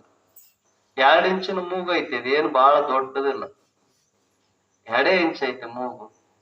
ಇದೇ ಮೂಗಿನಾಗ ಎಷ್ಟೋ ಜನರು ಬೇರೆ ಬೇರೆ ಮಾಡಿಟ್ಟಾನಂದ್ರೆ ಅವನ ಸೃಷ್ಟಿ ಎಷ್ಟು ಅಗಮ್ಯ ಇರಬಹುದು. ಒಬ್ರು ಮೂಗಿದ್ದಂಗೆ ಇನ್ನೊಬ್ರದಿಲ್ಲ. ಸುಮ್ಮನೆ ನಾವ್ ಹೇಳ್ತೀವಿ ಅವನಿದ್ದಂಗೆ ನೀವು, ಅದ್ರಾಗ ಬ್ಯಾರೆನೇ ಇರ್ತಾವ. ಬಹಳ ದೂರ ಹೋಗೋದು ಬೇಡ. ನೀವು ನಿಮ್ ಬಟ್ಟು ಒತ್ತಿ ಬರ್ತೀವಿ ಎಲ್ಲ. ನಾವು ಒಬ್ಬರು ಬಟ್ಟು ಇದ್ದಂಗೆ ಇನ್ನೊಬ್ಬರು ಬಟ್ಟು ಇಟ್ಟಿದ್ದಾನೆ ಪರಮಾತ್ಮ. ಅದ್ರಾಗ ವ್ಯತ್ಯಾಸ ಮಾಡಿಟ್ಟಾನ ನೋಡಿ. ಅವನ ಸೃಷ್ಟಿ ಹೆಂಗ ಅಗಮ್ಯ ಇರಬಹುದು. ಅದಕ್ಕೆ ಅವ್ರು ಹೇಳಿದ್ರು, ತನುವಿದೇನು ಎನ್ನೋಳು ಒಂದಿತೇತಕ್ಕೆ ಜನನ ಮರಣಕ್ಕಾರು ಎನ್ನೀ ಶರೀರದೊಳ ನೆನೆವ ಆಲಿಸುವ ಸೋಂಕುವ ಹರಿವ ಉಣುವ ವಾಸಿಸುವ ತನುವಾರದಿ ನುಡಿಗಳು ಜನಿಪ ಇಲ್ಲಿಂದ ಹಸುಗಳೇನು ನೆಮ್ಮಿಹೋ ಎನ್ನನ್ನು ಅನುಗೊಳಿಸಿ ನಡೆಸುವವರಾರು ಏತರದಿಂದ ಈ ಜಗ ನಿಂತು ಭೇದಾಕಾರದಿಂದ ಉದಿಸಿತೆಂಬ ಭಾವನೆಗಳ ಅನುಭವ ಹಿಡಿದು ಪರಮಾತ್ಮ ಎಲ್ಲಾನ ನೋಡಿವೇನಂದ್ರೆ ಈ ಶರೀರ ನೋಡು, ನಿನ್ಗೆ ಗೊತ್ತಾಗ್ತದ ಪರಮಾತ್ಮ ಎಲ್ಲಾನ. ಶರೀರನ ಒಂದ್ಸಲ ವಿಚಾರ ಮಾಡಿ ನೋಡು. ತನುವಿದೇನು, ಈ ಶರೀರ ಅಂದ್ರೆ ಏನದ, ಇದ್ರಾಗ ಏನೇನ್ ಐದವ, ಇವ್ ಯಾರು ಜೋಡಿಸಿದ್ರಂತ ಇದ್ರಂಗ. ಮನುಷ್ಯ ಜೋಡ್ಸಕ್ ಆತದ? ಎಷ್ಟು ಚಂದ ಜೋಡಿಸಿಟ್ಟಾನ. ಇದ್ರ ಒಳಗ ನೋಡು ಹೆಂಗ ಸಾಮಾನು ಜೋಡಿಸಿಟ್ಟಾನ. ಎಲ್ಲೆಲ್ಲಿ ಏನೇನ್ ಇರ್ಬೇಕು ಅವು ಅಲ್ಲೆಲ್ಲೇ ಇದಾವ. ಇದ್ರಾಗ ಒಂದು ಕೊರತೆ ಆಯ್ತಂದ್ರ ಮಾಡಾಕ ಬರಂಗಿಲ್ಲ. ಗಾಡಿಗೆ ಒಂದು ಸಾಮಾನು ಕೆಟ್ಟದಂದ್ರೆ ಹೊಸದ್ ತಂದ್ ಹಾಕ್ತಿವಿ. ಇದ್ರಾಗ ಯಾರನ್ನ ಹೊಸದ್ ತಂದ್ ಹಾಕಕ್ ಬರ್ತದ? ಇಲ್ಲ. ಅದನ್ನೇ ರಿಪೇರಿ ಮಾಡಿ ನಡೆಸಬೇಕು ಹೊರತು ಮತ್ತೇನ್ ಕೆಲಸ ಮಾಡಂಗಿಲ್ಲ ಅವು. ಅಂತ ಒಂದು ವಿಚಿತ್ರವಾದಂತ ಈ ಶರೀರ ರಚನೆ ಆಗ್ಯದಲ್ಲ. ಈ ತನು ಏನು ಇದೇನು ಎನ್ನೋಳು ಒಂದಿತ್ತೇತಕ್ಕೆ. ಇದೇ ಶರೀರ ಇದೇ ನನಗ ಹಿಂಗ ಭೋಗ ಕೊಡಬೇಕಂತ ನನಗ ನೀಡಿ ಇಂಥದ್ದೇ ಭೋಗ ಬರ್ಲಂತ ನನಗೆ ನೀಡಿದವ್ರು ಯಾರಪ್ಪ? ಒಬ್ಬನು ಕುಂಟ ಆಗ್ಯಾನ, ಒಬ್ಬನು ಕುರುಡ ಆಗ್ಯಾನ, ಒಬ್ಬನ ಕಿವುಡ ಆಗ್ಯಾನ, ಒಬ್ಬ ಅಂಗವಿಕಲಕ ಆಗ್ಯಾನ. ಅವ್ರಿಗಿದ್ರ ಅಂತದ್ ಕೊಟ್ಟಾನ, ನಮ್ಗಿದ್ರ ಇಂಥದ್ ಕೊಟ್ಟಾನ. ಹಿಂಗೆ ನೀನ್ ಅನುಭವಿಸ್ಬೇಕಂತ ಯಾಕೆ ಕೊಟ್ಟ? ಎದ್ರ ಸಲಹೆ ಕೊಟ್ಟ? ಅವ್ರವ್ರ ಕರ್ಮಾನುಸಾರವಾಗಿ. ಅಂದ್ರೆ ಈ ಶರೀರ ನೋಡಿದ್ರೆ ಗೊತ್ತಾಗ್ತದ ಪರಮಾತ್ಮ ಎಷ್ಟು ವಿಶಾಲ ಇದೆ. ಹುಟ್ಟಿದ ಶಿಶು ನಾವೆಲ್ಲರೂ ಹುಟ್ಟಿವಿ ಖರೆ, ತಾಯಿ ಗರ್ಭದಿಂದ ಹೊರಗೆ ಬಂದೀವಲ್ಲ. ಈ ಗರ್ಭದಾಗ ಯಾರು ಮಾಡಿಟ್ರಪ್ಪ ತುತ್ತು ನಿನಗ ಬಾಯಿಗೆ ತಂದು ಯಾರಿಟ್ರ? ತಾಯಿ ಮಾಡಿದ್ರು, ತಂದೆ ಮಾಡಿದ್ರ? 9 ತಿಂಗಳ ಗರ್ಭ ಚೀಲದಾಗಿದ್ದಲ್ಲ, ಅಲ್ಲಿ ನಿನಗ ಅನ್ನ ನೀರು ಮುಟ್ಟಂಗ ಯಾರು ಮಾಡಿದ್ರು? ಇವ್ರು ಬಂದ್ರೇನು ಹೊರಗಿನವರು, ಬಂಧು ಬಳಗದವರು, ತಂದೆ ತಾಯಿ ಬಂದು ನೀಡಿದ್ರು ನಮ್ಗೆ, ಅಲ್ಲಿ ಉಣಿಸಿದ್ರ? ನಿನಗ ಅಲ್ಲಿ ಯಾರು ರಕ್ಷಣೆ ಮಾಡಿದ್ರು? ಈಗ ಹೊರಗೆ ಬಂದ ಮೇಲೆ ನನ್ನ ಯಾರು ನೋಡ್ತಾರಪ್ಪ? ಯಾವ ದೇವ್ರ ಅಲ್ಲಿ ಯಾರು ನೋಡಿದ್ರು? ನಿನ್ನ ಹೊರಗೆ ನೋಡೋನು ಅವನೇ ಇದ್ದಾನ, ಒಳಗೆ ನೋಡೋನು ಅವನೇ ಇದ್ದಾನ. ಆದ್ರೆ ನಮಗ ಅಷ್ಟು ನೆನಪಿಕ್ಕಿಲ್ಲ ಅವನ ಮೇಲೆ. ಅಲ್ಲಿ 9 ತಿಂಗಳ ನೀನು ಗರ್ಭ ಚೀಲದೊಳಗಿರಕಲ್ಕ ಅಷ್ಟೆಲ್ಲ ನಿನಗ ಅಪಾಯ ಆಗಲಾರ್ದಂಗ ನೋಡು. ಚೀಲ ಚರ್ಮದ ಚೀಲದೊಳಗೆ ಇದ್ರು ಕೂಡ ನಿನಗ ಪ್ರಾಣಕ್ಕೆ ಅಪಾಯ ಆಗಲಾರ್ದಂಗ, ನಿನ್ನ ಜೀವಕ್ಕೆ ಅಪಾಯ ಆಗಲಾರ್ದಂಗ ನಿನಗೆ ಸರಿಯಾದ ಅನ್ನ ನೀರನ್ನ ಮುಟ್ಟುವಂಗ ಮಾಡ್ಯಾನಂದ್ರೆ ಎಂಥ ವಿಚಿತ್ರ ಇರಬೇಕು ಈ ಪರಮಾತ್ಮ ಸೃಷ್ಟಿ ಅಂತ. ಶರೀರ ಸ್ವಲ್ಪನ ಅಪಾಯ ಅದನ್ನು ಸೂಕ್ಷ್ಮವಾಗಿ ಅವನಿಗೆ ಆಗುವಂಗ ಇಟ್ಟಾನಲ್ಲಿ. ಮತ್ತೆ ಹೊರಗೆ ಬಂದ ಮೇಲೆ ಕೈ ಬಿಡ್ತಾನಂತ ನೀನ್ ಯಾಕೆ ತಿಳ್ಕೊಂಡಿದ್ದೆ? ಹೊರಗೆ ಬಂದ ಮೇಲೆ ಕೈ ಬಿಡ್ತಾನ?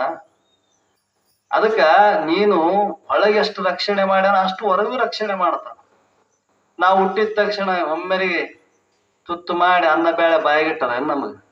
ಯಾರು ತಿಂದ ಕಾತದ ಕೂಸಿಗೆ? ಇವು ಹುಟ್ಟಿದ ತಕ್ಷಣ ತಾಯಿ ಎದೆಗೆ ಹಾಲು ಹುಡ್ಸನ್ ನೋಡು. ಎಷ್ಟು ಜ್ಞಾನ ಇರ್ಬೇಕು ಪರಮಾತ್ಮ. ಮತ್ತೆ ಇದು ಹುಟ್ಟಿದ ಕೂಸಿ ಏನ್ ತಿಂತದಂಬ ಗೊತ್ತೈತಲ್ಲ ಪರಮಾತ್ಮ, ಜ್ಞಾನ ಐತೆ, ಅದಕ್ಕೆ ಹುಟ್ಟಿಸ್ಯಾನ. ಮತ್ತೆ ಅದಕ್ಕಿಂತ ಮೊದಲು ಆಕಿನ ಎದೆಗೆ ಹಾಲು ಇದ್ವೇನು? ಇಲ್ಲ. ಕೂಸು ಹುಟ್ಟಿದ ತಕ್ಷಣ ಆಕಿನ ಎದೆಗೆ ಹಾಲು ಬಿಡಂಗ ಮಾಡ್ಯಾನಂದ್ರೆ ಹುಟ್ಟಿದ ಶಿಶು ಏನ್ ತಿಂತದಂತ ಅವನಿಗೆ ಮೊದಲೇ ಜ್ಞಾನ. ನಾವು ಪರಮಾತ್ಮ ಬಗ್ಗೆ ಎಷ್ಟು ತಿಳ್ಕೊಂಡಿವಂತ, ಎಷ್ಟು ವಿಚಾರ ಮಾಡಿ. ಯಾವನೋ ಒಬ್ಬನು ಹೋಗಿ ಯಾವನೋ ಒಂದು ಗಿಡಕ್ ಕೂತಿದ್ದಂತ, ಒಂದು ಮಾನೆ ಗಿಡಕ್ ಕುಂತ ಅವ ಅಂದಂತ, ಅವ ಸಾಧು, ಇವು ನೆಲದ ಮೇಲೆ ಅವು ಹಣ್ಣು ಬೀಳ್ತಾವ. ಯಾವ? ಕಲ್ಲಂಗಡಿ ಹಣ್ಣು, ದೊಡ್ಡ ದೊಡ್ಡ ಕಲ್ಲಂಗಡಿ ಹಣ್ಣು. ಅದ್ರ ಬಳ್ಳಿ ಇಟ್ಟಿರ್ತದ, ಸಣ್ಣ ಇರ್ತದ. ಹಣ್ಣು ನೋಡಿದ್ರೆ ಇಟ್ಟು ದೊಡ್ಡವು.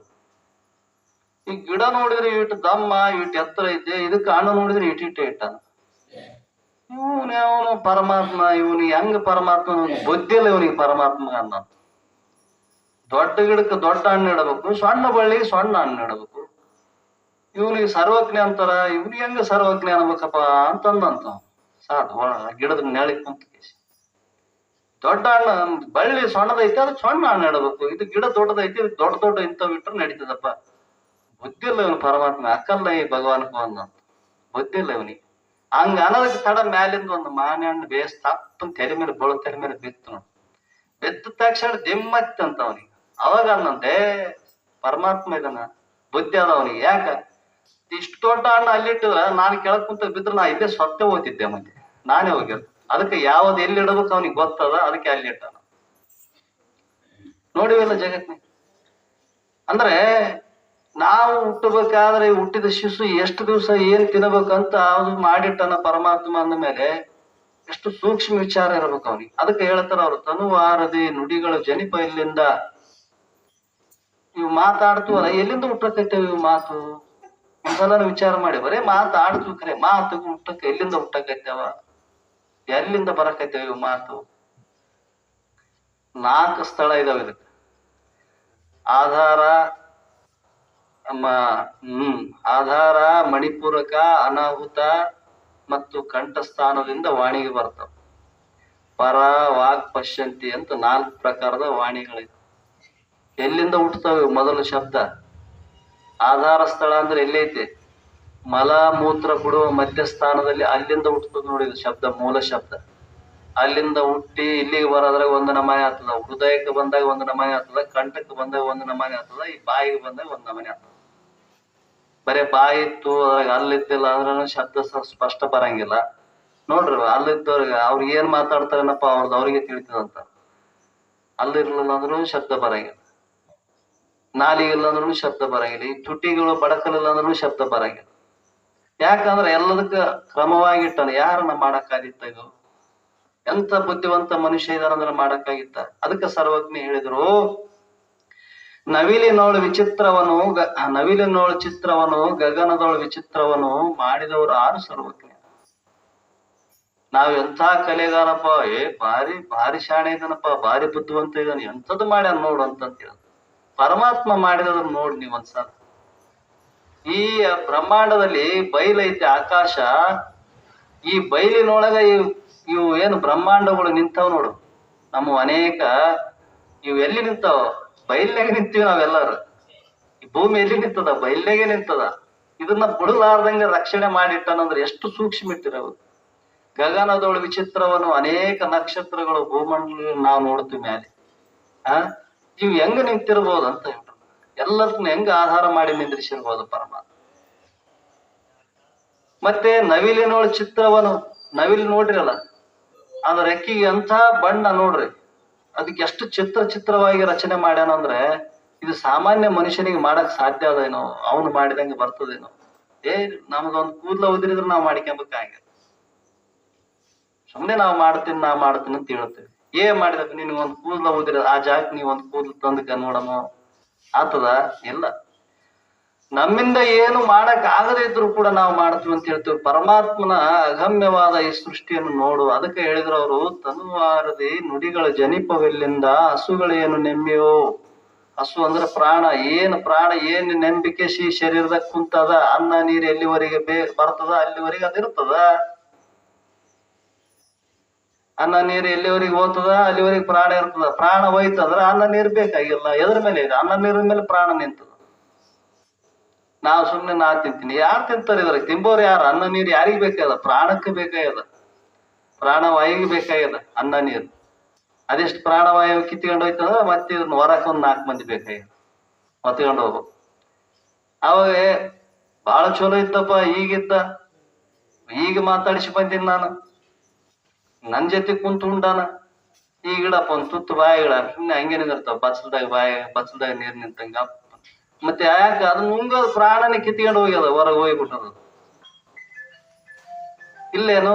ಅದಕ್ಕೆ ಅವ್ರು ಹೇಳ್ತಾರೆ, ಹಸುಗಳೇನು ನೆಮ್ಮೆಯೋ. ಎನ್ನನ್ನು ನಡೆಸುವವರು 6. ಇಷ್ಟೆಲ್ಲ ಕ್ರಿಯೆ ನಡೆದವಲ್ಲ, ಇವೆಲ್ಲ ನಾವು ಎದರಿಂದ ನಡೆದವ, ಯಾರು ನಡ್ಸಕತ್ತಾರ, ಇದು ಹಿಂಗೆ ಆಗಬೇಕು, ಇದು ಇಂಥದ್ದೇ ನಡಿಬೇಕು ಅಂತ ಯಾರಿಂದ ನಾವು ಸಂಕಲ್ಪ ಮಾಡಿದಂಗೆ ನಡಿತೇವೆ ಯಾವನ ಇಲ್ಲ, ನಮಗ ವಿರುದ್ಧವಾಗಿ ನಡಿತೇವೆ. ಅದಕ್ಕಾಗಿ ಹೇಳ್ತಾನ, ಇದಕ್ಕೆಲ್ಲ ಆಜ್ಞಾಧಾರಕನಾದಂತ ಪರಮಾತ್ಮ ಒಬ್ಬನ ಇದನಪ್ಪ, ಅವನ ಇಚ್ಛಾನುಸಾರವಾಗಿ ನಡೀತದ. ತೇನಮಪಿ ತೃಣಮತಿ ಚಲತಿ. ಭಗವಂತನ ಆಜ್ಞೆ ಇಲ್ಲ ಅಂದ್ರೆ ಒಂದು ಹುಲ್ಲು ಕಟ್ಟಿ ಅಳ್ಳಾಡಂಗಿಲ್ಲ. ಇನ್ನು ನಮ್ಮದೇನ್ ನಡೀತದೆ? ಸುಮ್ಮನೆ ನಾವು ಅಭಿಮಾನ ಮಾಡ್ತೀವಿ, ನನ್ನಿಂದ ಏನೇನು ನಿನ್ನಿಂದ ನಡಿ. ಎಂತೆಂತವ್ರ ಕೈಲಿ ಆಗಿಲ್ಲ ಇದು ನೆನಸಕ. ಆ ಪರಮಾತ್ಮನ ಇಚ್ಛಾನುಸಾರವಾಗಿ ನಡೀತದ. ಅದಕ್ಕಾಗಿ ಈ ಶರೀರವನ್ನು ಒಂದ್ಸಲ ವಿಚಾರ ಮಾಡಿ ನೋಡಿದ್ರೆ ನಿನಗೆ ಗೊತ್ತಾದ ಪರಮಾತ್ಮನ ಸ್ವರೂಪ ಹೆಂಗಾದ, ಪರಮಾತ್ಮ ಎಂತ ಶಕ್ತಿವಂತ ಇದಾನಂತ. ನಾವ್ ಅಂತೀವಿ ಸಾಮಾನ್ಯ ದೇವ್ರಂತೀವಿ. ದೇವ್ರಂದ್ರೆ ಏನಪ್ಪಾ, ಅವನಿಗಿಂತ ದೊಡ್ಡದು ಇನ್ನೊಂದು ಇಲ್ಲ ಅಂತ ಅನ್ನೋದಕ್ಕೆ ದೇವ್ರಂತೀವಿ. ಮತ್ತೆ ಅಂತ ದೇವರು ಇವೆಲ್ಲ ಮಾಡಕ್ ಅವನ ಸಾಮರ್ಥ್ಯ ಇದೆ ನನ್ನ ಮೇಲೆ, ಇದಿಷ್ಟು ನಮ್ಮನ್ನ ನಡ್ಸಕ್ ಅವನಿಗೆ ಸಾಮರ್ಥ್ಯ ಇಲ್ಲ ಅಂದ್ರೆ ಅವನಿಗೆ ಸಾಮರ್ಥ್ಯ ಐತಿ, ಅದನ್ನ ನಂಬಿಕೆಲ್ಲ ನಮ್ಗಷ್ಟೇ. ಅವನ್ ಏನ್ ನಡಿಬೇಕಂತ ನಿರ್ಣಯ ಐತೆ ಅದು ಮೊದಲೇ ನಿರ್ಣಯ ಆಗ್ಯದ, ಅದರಂತೆ ನಡೀತದೆ ಹೊರತು ಅದಕ್ಕಿಂತ ಹೆಚ್ಚಿಂದ ನಡೆಯಂಗಿಲ್ಲ. ಅದಕ್ಕೆ ಹೇಳಿದ್ರು ಅವರು, ಚಿಂತಿಸದಿರು ಸುಖ ದುಃಖದ ಎಡೆಯೊಳ ನೀ ನಿಂತು ತಿಳಿದ ಬಳಿಕ ಎಲೆ ಜೀವನೇ. ಯಾಕೆ ಸುಮ್ಮನೆ ಚಿಂತೆ ಮಾಡಿ ಮೆತ್ತಗಾಗ್ತೈತಿ? ಚಿಂತನೆ ಯಾಕೆ ಮಾಡ್ತೈತಿ? ಚಿಂತೆ ಮಾಡಿದ್ರೆ ಆಗದನೆ ಏನದ ಇಲ್ಲಿ? ನೀ ಮಾಡಿದ ಚಿಂತೆಯಿಂದ ಪರಿಹಾರ ಆಗ್ತಂದ್ರೆ ಬೇಕಾದ ಮಾಡಬಹುದಾಗೈತಿ, ಎಂತೆಂತೂರಿಗೆ ಮಾಡಕ್ಕಾಗಿಲ್ಲ. ನೀರ್ ಮಾಡಿದ್ರೆ ಏಟು ಮಾಡಂಗೈತಿ ಅಂದ್ರು. ಯಾಕಂದ್ರೆ ಬರಲುಳ್ಳ ದುಃಖವನ್ನ ಅನುಭವಿಸದೆ ಬೇರೆ ಪರಿಹಾರ ಅದಕ್ಕೊಂದಿಲ್ಲ. ಇವುದೆಂದೊಡೆ ರಾಮನಳ ಪಾಂಡವರು ನೋಯಲೇಕೆ ನೀನಿದನ್ ಅರಿದು.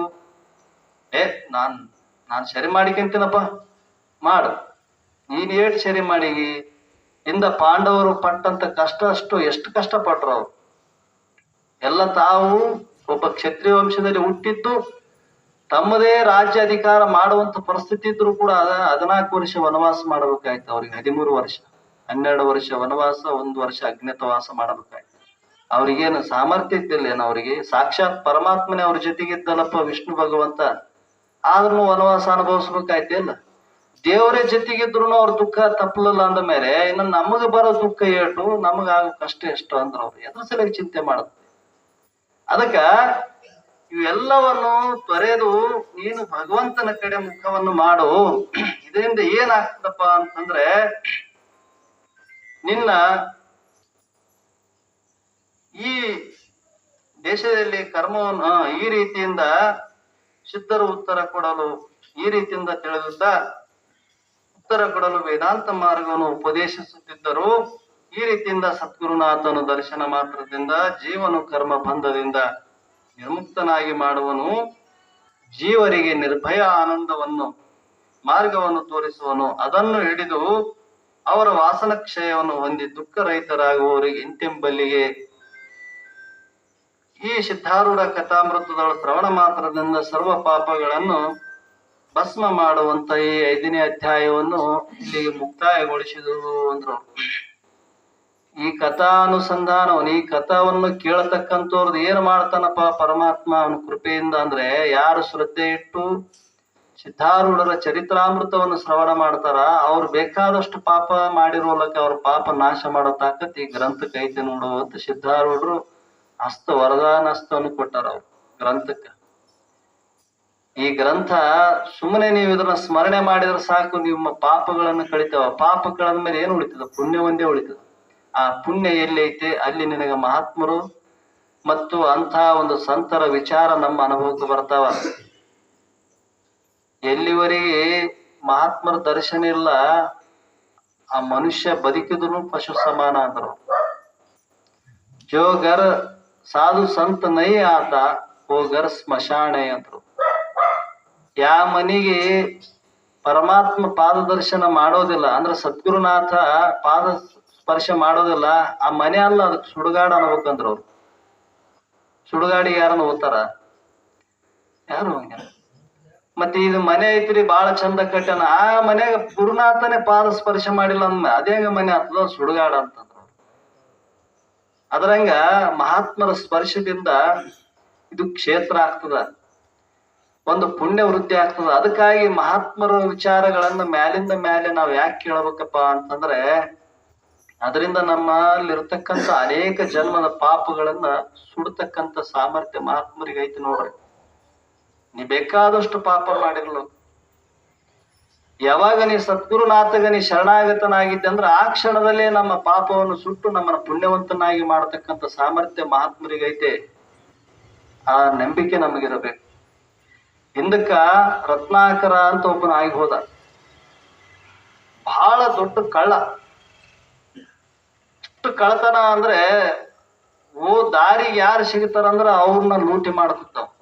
ಅವ್ರನ್ನ ಲೂಟಿ ಮಾಡೋದು, ಅವ್ರಿಗೆ ಹಿಂಸೆ ಮಾಡೋದು, ಒಡೆಯೋದು ಸಮಯ ಬಿತ್ತಂದ್ರೆ ಅವ್ರ ಪ್ರಾಣವನ್ನು ತೆಗಿತಿದ್ದಾವ. ಎದಕ್ಕಾಗಿ ಅಂದ್ರೆ ತಾನು ಬದುಕಕ್ಕಾಗಿ ಅನೇಕ ಪ್ರಾಣಿಗಳನ್ನ ಹೊಡಿತಿದ್ದ, ಕೊಂದಿ ಅವ್ರ ಮಾಂಸವನ್ನು ತಗೊಂಡೋಗಿ ತಿಂತಿದ್ದ.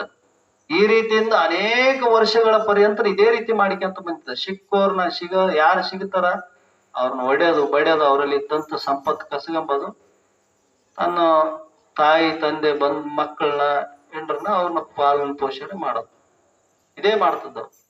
ಅವರು ಮನೆಗಳವ್ರು ನೀ ಎಲ್ಲಿಂದ ತರ್ತಿದ್ದಂತ ಅವನು ಕೇಳಕ್ ಹೋಗಲ್ಲ, ಇವನು ಹೇಳಕ್ ಹೋಗಲ್ಲ. ಹಿಂಗೆ ವರ್ಷಾನುಗಟ್ಲೆ ಮಾಡಿಕೊಂತಿದ್ದ. ಒಂದು ದಿವಸ ಅದೇ ದಾರಿಗೆ ನಾರದ ಮಹರ್ಷಿಗಳು ದಾರಿ ಹಿಡ್ಕೊಂಡು ಹೊಂಟಿದ್ರು. ಆ ದಾರಿಗೆ ಹೊಂಟಿದ್ರು. ನಾರದನ್ ನೋಡಿದ ತಕ್ಷಣ ಅವನಿಗೆ ಅನಿಸ್ತು, ಇದು ಸಾಧು ಕಣಂಗ್ ಕಾಣ್ತದ, ನಮ್ಗೇನು ಏನ್ ಸಿಗುತ್ತಾವ ಅದನ್ನ ಕಳತನ ಮಾಡೋದು. ನನ್ ಕೆಲಸ ಏನದ, ಏನ್ ಸಿಗುತ್ತಾವ ಅದನ್ನ ಕಳತನ ಮಾಡೋದು. ಯಾವಾಗ ನಾರದ ಹೋದ ತಕ್ಷಣ ನಾರದನ್ ಹಿಡ್ಕೊಂಡವ್, ಕೊಡು, ಏನೇನೈತಿ ಕೊಡು ಅಂತ. ನನ್ನಲ್ಲಿ ಏನದ, ತಂಬರು ಬಿಟ್ರು ನನ್ನಲ್ಲಿ ಏನಿಲ್ಲ. ಸುಳ್ಳು ಹೇಳ್ತದ್ದೇನ್, ಕೊಡ್ತದ್ದೆ ಇನ್ನ ಕೊಡಲ್ಲ ಅಂತ ಕೇಳಿದ. ನನ್ನಲ್ಲಿ ಏನಿಲ್ಲಪ್ಪ, ಮತ್ತೆ ಇದೊಂದು ಕಾವಿ ಬಿಟ್ರೆ, ಇದೊಂದು ತಂಬಿರು ಬಿಟ್ರೆ, ಇದೊಂದು ತಾಳ ಬಿಟ್ರೆ ನನ್ನಲ್ಲಿ ಏನಿಲ್ಲ, ಇದು ಇದ್ದು ಅಂದ್ರೆ ನೀನೇ ತಗ ಅಂತ ಹೇಳಿ. ಅವನು ನೋಡಿದ ಏನ್ ಸಿಗಿರಲ್ಲ. ಅವಾಗ ನಾರದ್ರು ಅಂದ್ರು, ಇಷ್ಟು ಪಾಪ ಮಾಡ್ತಾನೆ, ಇವ್ನಿಗೆ ಏನ್ ಆತಾನಪ್ಪ ಅಂತ. ಸಾಮಾನ್ಯ ಅಲ್ಲ ಪಾಪದ ಕೆಲಸ. ನಮ್ಮನ್ನ ಎಲ್ಲಿಗೆ ಒಯ್ದಸ್ತದ ಅನ್ನೋದಕ್ಕೆ ಒಂದು ಸಣ್ಣ ಉದಾಹರಣೆ ಕೊಟ್ಟಿದ್ ಮುಂದೆ ಹೇಳ್ತೀನಿ. ದೊಡ್ಡ ಸಾಹುಕಾರ ಮನೆ ಇತ್ತು. ಸಾಹುಕಾರ ಮನ್ಯಾಗ ಕಳ್ಳರು ಬಂದಿದ್ರ ಕಳತನ ಮಾಡಕ್. ಅವ್ರು ಏನ್ ಮಾಡಿದ್ರು, ಅಲ್ಲಿರ್ತಕ್ಕಂಥ ಏನು ಸಂಪತ್ತಿತ್ತು, ಬೆಳ್ಳಿ ಬಂಗಾರ ಎಲ್ಲ ಒಂದು ದೊಡ್ಡ ಲುಂಗಿ ಕಟ್ಟಿ ಗಂಟು ಮಾಡಿ ತಲೆ ಮೇಲೆ ಹೊತ್ಕೊಂಡು ಇನ್ನೇನು ದಾಟಬೇಕಂತ ಹೊಂಟಿದ್ರು. ಅಂಕಣದಾಗ ಒಂದು ಎಮ್ಮೆ ಮಕ್ಕೊಂಡಿತ್ತು. ಸಾಹುಕಾರ ಮನೆಗಳ ಎಮ್ಮೆ ಅಂಕಣದಾಗಿತ್ತು. ಎಮ್ಮೆ ದಾಟಕ್ ಹೋಗ್ಬೇಕ, ಎಮ್ಮಿಗೆ ಎಡಿಯೋಕೇಶ್ ಅವ್ನ ದೋಪ್ ಬಿದ್ದ್ಬಿಟ್ಟ. ಅವ್ ಕಳ್ಳ ಗಂಟೆ ಏನ್ ತಲೆ ಮೇಲೆ ಇತ್ತು, ಅದು ಹೋಗಿ ಎಮ್ಮೆ ಮುಂದೆ ಬಿತ್ತು. ಅದು ಎಮ್ಮೆ ಹಿಂಗ ತಿರುಗಿ ನೋಡಿತಂತ, ಆ ಬಾಬಾ ಇಷ್ಟಕ್ಕ ಇಷ್ಟ ಆಗ್ಯದ, ಇನ್ನು ಇವ್ನು ಇಷ್ಟು ಐತ ನಮ್ದು ಎಷ್ಟ ಆಗ್ಬೋದು ಅಂತಂತಂದು ಎಮ್ಮೆ. ಯಾಕಂದ್ರೆ ಆ ಎಮ್ಮೆನ ಸಾಹುಕಾರ ಮನೆಗೆ ಎಮ್ಮೆ ಆಗಿ ಬಂದಿತ್ತಲ್ಲ, ಅದು ಹಿಂದಿನ ಜನದಾಗ ಸಾಹುಕಾರ ಮನೆ ಕಳತನ್ಲೆ ಮಜ್ಜಿಗೆ ಕುಡ್ದತ್ತಂತ. ಅದಕ್ಕೆ ಈ ಎಮ್ಮೆ ಆಗಿ ಹುಟ್ಟಿ ಬಂದು ಅವನ ಮನೆಗೆ ಹಾಲು ಕೊಡಕ್ಕೆ.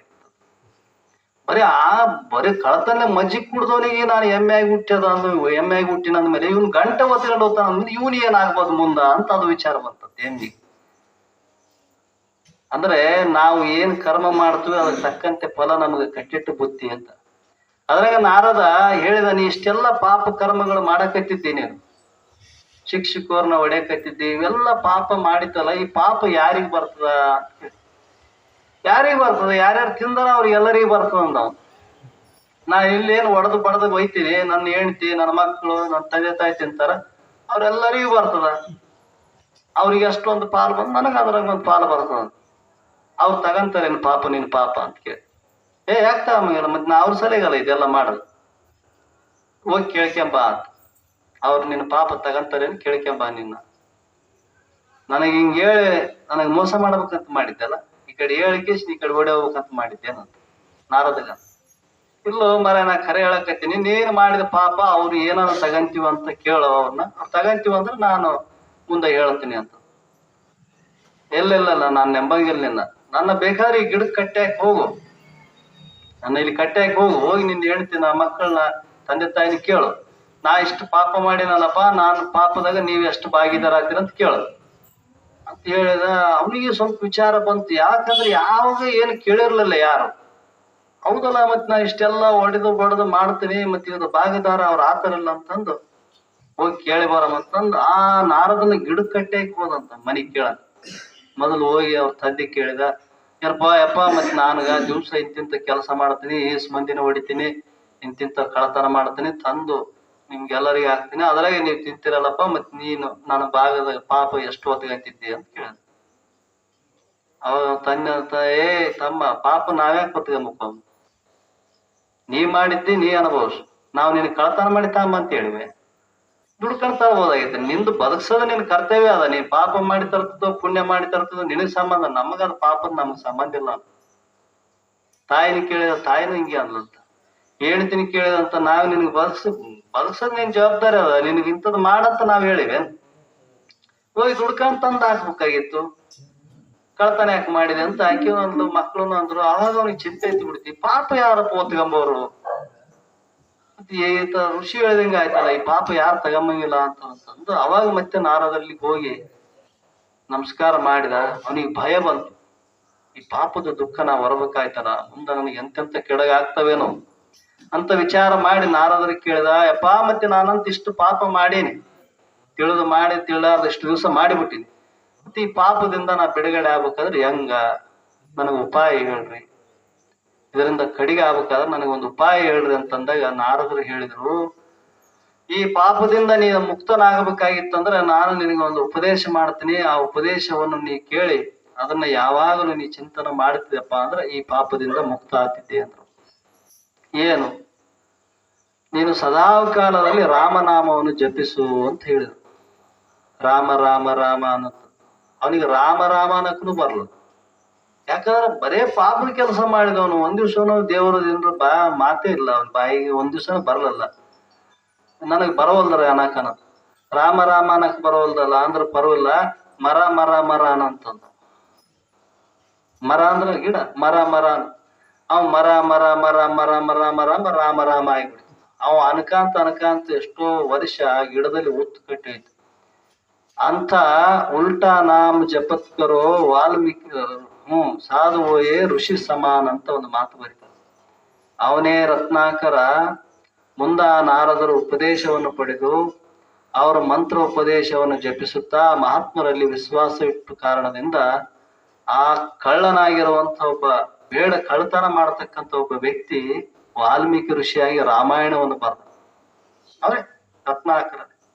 ಎದರ ಬಲದಿಂದ ಅಂದ್ರೆ ಮಹಾತ್ಮರ ಬಲದಿಂದ, ಅವರ ಉಪದೇಶದ ಬಲದಿಂದ, ಅವರ ಜ್ಞಾನದ ಬಲದಿಂದ ಅವನೇನಪ್ಪಾ ಅಂದ್ರೆ ಮಹಾತ್ಮ ಅಂತ ಕರೆಸಿಕೊಂಡ. ನೋಡ್ರಿ, ವಾಲ್ಮೀಕಿ ಋಷಿಗಳು ರಾಮಾಯಣವನ್ನು ಬರೆದಾರ. ಅವ್ರು ರಾಮಾಯಣ ಬರತಕ್ಕಂಥವ್ರು ಯಾರು? ವಾಲ್ಮೀಕಿ ಋಷಿಯರು. ಪೂರ್ವದಲ್ಲಿ ಅವ್ರದ್ದೇನು, ಅವರೊಬ್ಬ ಕಳ್ಳ.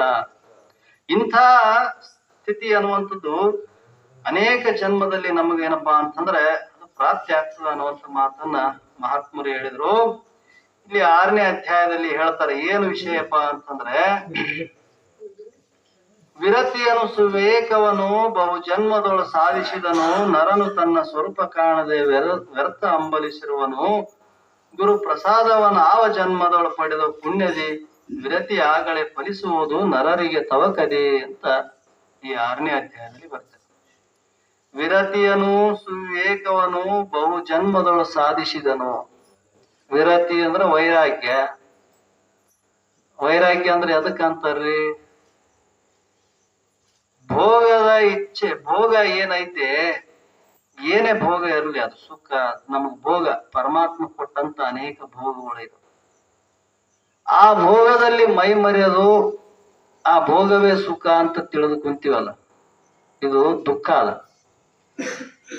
ಆ ಭೋಗವನ್ನು ಇತಿಮಿತಿಯಾಗಿ ಬಳಸಿ ನಮಗೆ ಎಷ್ಟು ಅವಶ್ಯಕತೆ ಅದ ಅಷ್ಟನ್ನ ನಾವು ಸ್ವೀಕಾರ ಮಾಡಿ ಉಳಿದ ಸಮಯವನ್ನು ಉತ್ತಮವಾದಂತಹ ಪರಮಾರ್ಥ ಸಾಧನೆಗಾಗಿ ನಾವು ಮೀಸಲಿಟ್ಟಿವಪ್ಪ ಅಂತಂದ್ರೆ ಅದು ವೈರಾಗ್ಯ ಅಂತ ಕರೆಸಿಕೊಡುತ್ತೆ. ಬೇಕು ಬೇಕು ಬೇಕು ಬೇಕು ಏಟನ ತಾಂಬ ಸಾಕಂಬದೇ ಬರಲಿಲ್ಲ ಅಂದ್ರೆ ಅವನಿಗೇನ ಅನ್ನಬೇಕು? ಬೇಕಂಬವನೇ ಭಿಕ್ಷುಕ, ಸಾಕಂಬವನೇ ಶ್ರೀಮಂತ ಅಂದ್ರು. ಬಾಳ 100 ಎಕರೆ ಭೂಮಿ ಆದ್ರಿ, ದೊಡ್ಡ ಮನೆ ಅದ, ಸಾವಿರಾರು ಕ್ವಿಂಟಲ್ ಗಟ್ಲೆ ಮನೆಗ ಧಾನ್ಯ ಐತೆ, ಆದ್ರೂ ಇನ್ನ ಬೇಕಂತಂದ್ರು ಅವ್ನ್ ಭಿಕ್ಷುಕ ಇದಾನಂತ, ಅದಕ್ಕೆ ಬೇಕಂತ. ಅವ್ನು ತಿನ್ನಕಿಲ್ರಿ, ಮುಂಜಾನೆ ಇದ್ರೆ ಮಧ್ಯಾಹ್ನ ಇಲ್ಲ, ಮಧ್ಯಾಹ್ನ ಇದ್ರೆ ರಾತ್ರಿ ಇಲ್ಲ, ಸಾಕಂತಾನು ಶ್ರೀಮಂತ ಅಂದ್ರು. ನಮಗ ಆಸೆಗೆ ಮಿತಿನೇ ಇಲ್ಲ ಅಂತಂದ್ರೆ ಅದು ಏನಾಗ್ತದ, ನಮಗ ದುಃಖಕ್ಕೆ ಕಾರಣ ಆಗ್ತದ ಅಂದ್ರು. ಅದಕ್ಕಾಗಿ ಏನು ಭಗವಂತ ಕೊಟ್ಟಾನ ಅದರಲ್ಲೇ ತೃಪ್ತಿಯಿಂದ ಇರೋದು. ಈ ಪ್ರಪಂಚದ ಅನೇಕ ವಿಷಯಗಳು ಹೆಂಗ ಇದಾವಪ್ಪ ಅಂದ್ರೆ, ಮೊದಲು ಸುಖ ಅನಿಸ್ತಾವ, ಎಲ್ಲ ಸುಖ ಅನಿಸ್ತಾವ. ಪಡೆವೆಡೆಯೋಳು ಮೊದಲ ಆಯಾಸ, ನಡುವಿನಿತು ಹೌದಲೆ ಸುಖದ ಭಾಸ, ಕಡೆಯೋಳು ಹೇಸಿಗೆ ಮುಸ್ಕುತ್ತಿ ಅದು ಅಂದ್ರ ನಿಜಗೊಂಡ್ರು. ಏನು ಸುಮ್ಮನೆ ಪ್ರಪಂಚ ಸುಮ್ಮನೆ ಆಗಿಲ್ಲ ನಮಗ. ಬಹಳ ಕಷ್ಟಪಟ್ಟ ಮೇಲೆ ಎಲ್ಲೋ ಒಂದ್ ಸ್ವಲ್ಪ ಸುಖ. ಅದು ನೋಡೋದ್ರಾಗ ಹೊಸ ಮನೆ ಕಟ್ಟಕ್ 1 ವರ್ಷ ಕಟ್ಟ್ಯಾನ. ಅವತ್ತು ಓಪನಿಂಗ್ ದಿವಸ ಹೊಸ ಬಟ್ಟೆ ಹಾಕ್ಯಂಡನ, ಬಹಳ ಖುಷಿ ಆಯ್ದಾನ. ತಿರುಮರ ದಿವಸ ಅದೇ ಮನೆ ನೋಡಿ ದುಃಖ ಆತದ, ಹಳೇದಾಯ್ತದಪ್ಪ. ಅದಕ್ಕೆ ಏನನ್ನ ಆಯ್ತಂದ್ರ ದುಃಖ ಆತ. ಮನಿಗೆ ಯಾರನ್ನ ಬಂದು ಒಂದೇಟು ಕಲ್ತ ಹೊಡೆದಾಕಿದ್ರು ಇವನ್ ಮನಸ್ಸಿನಾಗ ಆಡ್ತಾನ, ಮನೆ ನೀನೇನು ಅಲ್ಲ, ಮನೆನೇ ಬೇರೆ ನೀನೇ ಬೇರೆ ಇದ್ದೆ, ಆದ್ರೂ ನಿನ್ಗೆ ಎಷ್ಟು ಹಚ್ಕೊಂಡಿದ್ದೆ ನನ್ನ ಮನಸ್ಸಿನಾಗ. ಅಂದ್ರೆ ನಮ್ಗ ವಿಷಯಗಳು ಪ್ರಾಪ್ತಿ ಮಾಡಿಕೊಳ್ಬೇಕಾದ್ರೆ ಬಹಳ ದುಃಖ ಐತಿ, ಅದು ಸುಮ್ಮನೆ ಆಗಿಲ್ಲ. ಮೊದಲು ಬಹಳ ಆರಾಮಿದ್ದ ನೋಡು, ಆರಾಮ್ ಉಂಡ್ ಆರಾಮ್ ತಿರುಗುತ್ತಿದ್ದ.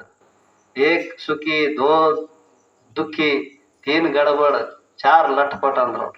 ಏಕ್ ಸುಖಿ ಒಬ್ಬನೇ ಇದ್ದಾಗ ಹೆಂಗ ಎಲ್ಲಿ ತಿಂದಿದ್ದು ಬಂತು ಉಂಡಿದ್ ಬಂತು ತಿರುಗಿ ಅಂತಿದ್ದ.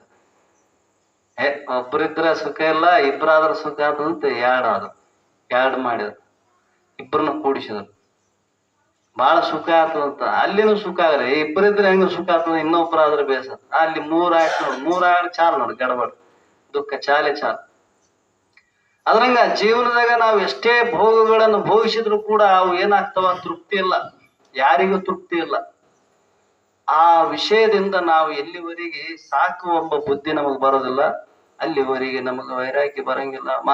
ಎಲ್ಲರೂ ಆಡ್ತೀವಿ, ಸತ್ತಾಗ ನೋಡ್ಬೇಕು, ಎಲ್ಲಾನು ಸತ್ತು ಮನೆ ಮುಂದೆ ಹೋಗಿ ಏನೈತಪ್ಪ ಎಲ್ಲ ಬಿಟ್ಟೋಗೋದೈತಿ, ಸುಮ್ನೆ ಬಡದಾಡಿ ಸತ್ತೀವಿ, ಸುಮ್ನೆ ಬಡದಾಡಿತಪ್ಪ, ಅದು ಲಾಸ್ಟಿಗೆ ಏನು ಬರೇ ಬತ್ಲು ಹೋಯ್ತು ನೋಡು ಇವ್ರಂತ.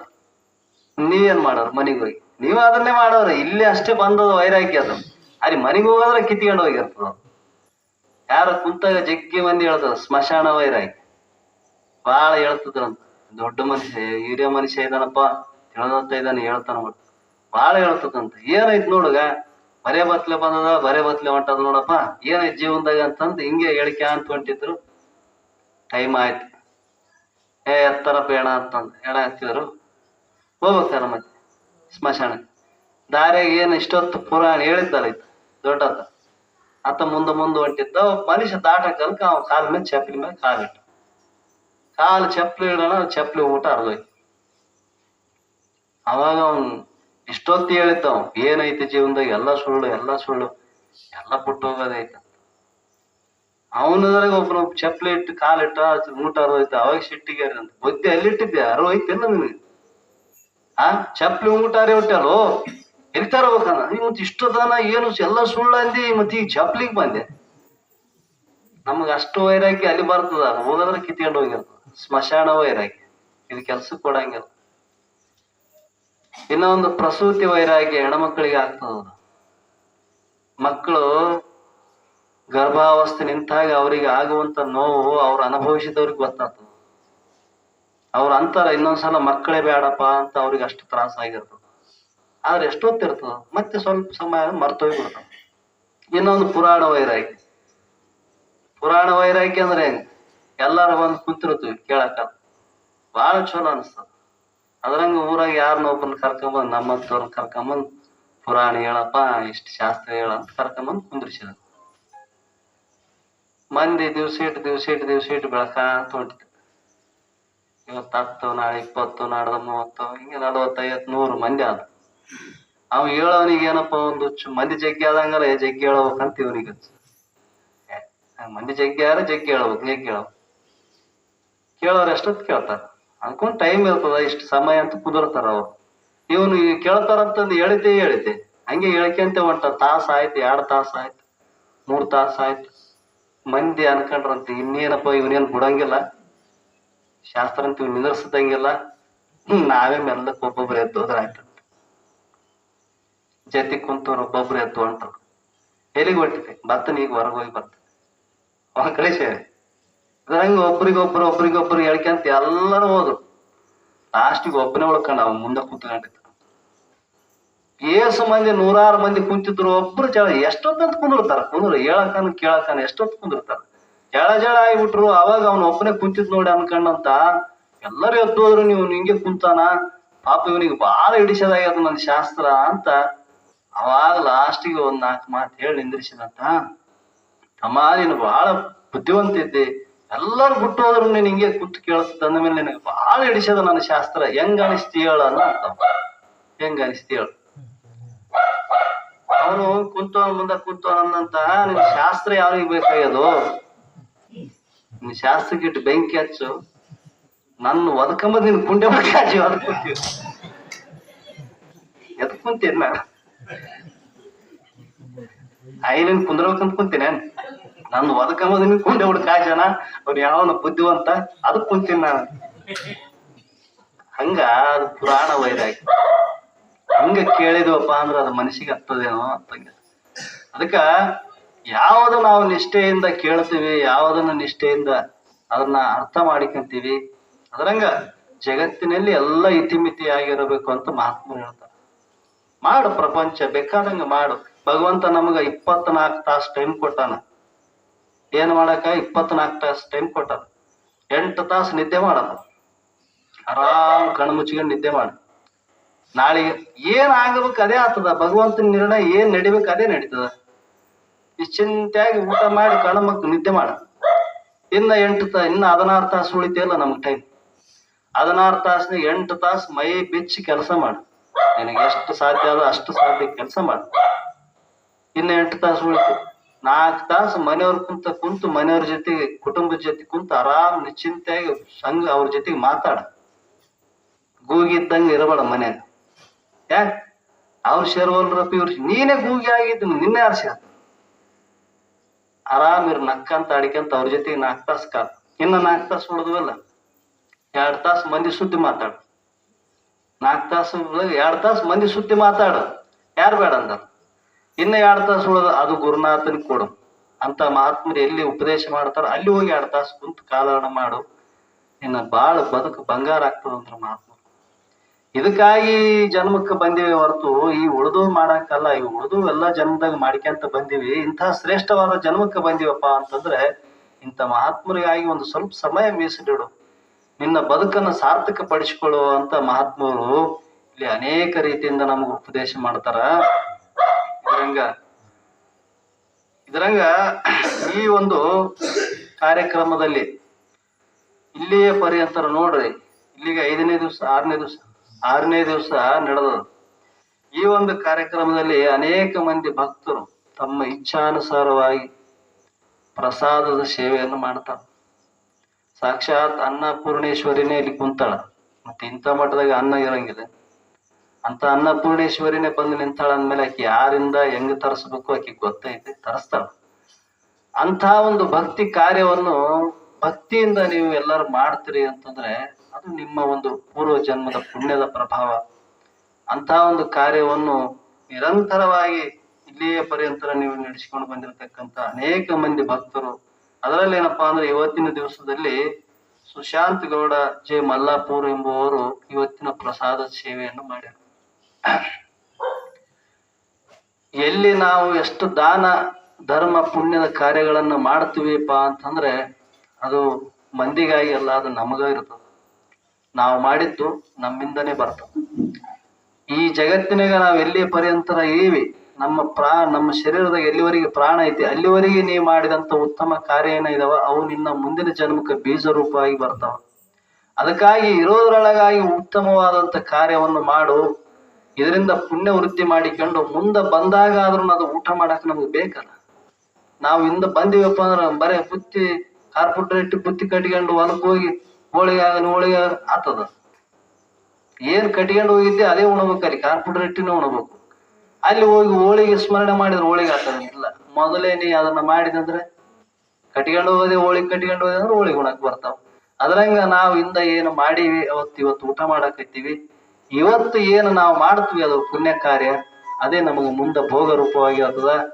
ಇಂಥ ಒಂದು ಕಾರ್ಯವನ್ನು ಎಲ್ಲಾ ಭಕ್ತರು ನಿರಂತರವಾಗಿ ನಡೆಸಿಕೊಂಡು ಬಂದಿರತಕ್ಕಂಥ ಎಲ್ಲಾ ಭಕ್ತರಿಗೆ ಜಗದ್ಗುರು ಶ್ರೀ ಸಿದ್ಧಾರೂಢರು ಮೊದಲು ಮಾಡಿಕೊಂಡು ಬಸವಾನಂದರ ಆದಿಯಾಗಿ ನಿಜಗುಣರ ಅಭಿನವ್ ನಿಜಗುಣರ ಮೊದಲು ಮಾಡಿಕೊಂಡು ಅವರ ಮೇಲೆ ಸದಾ ಕಾಲ ಕೃಪಾಶೀರ್ವಾದವನ್ನಿಟ್ಟು ಅವರಿಗೆ ಆಯುಷು ಆರೋಗ್ಯ ಮತ್ತು ಉತ್ತಮರ ಸಂಘವನ್ನು ದಯಪಾಲಿಸುವಂತ ಬುದ್ಧಿಶಕ್ತಿಯನ್ನು ಕೊಟ್ಟು ಅವ್ರನ್ನ ಕಾಪಾಡ್ಲಿ ಅಂತ ಹೇಳಿ ಇಂದಿನ ಶಾಸ್ತ್ರಕ್ಕೆ ಇಲ್ಲಿಗೆ ವಿರಾಮವನ್ನು.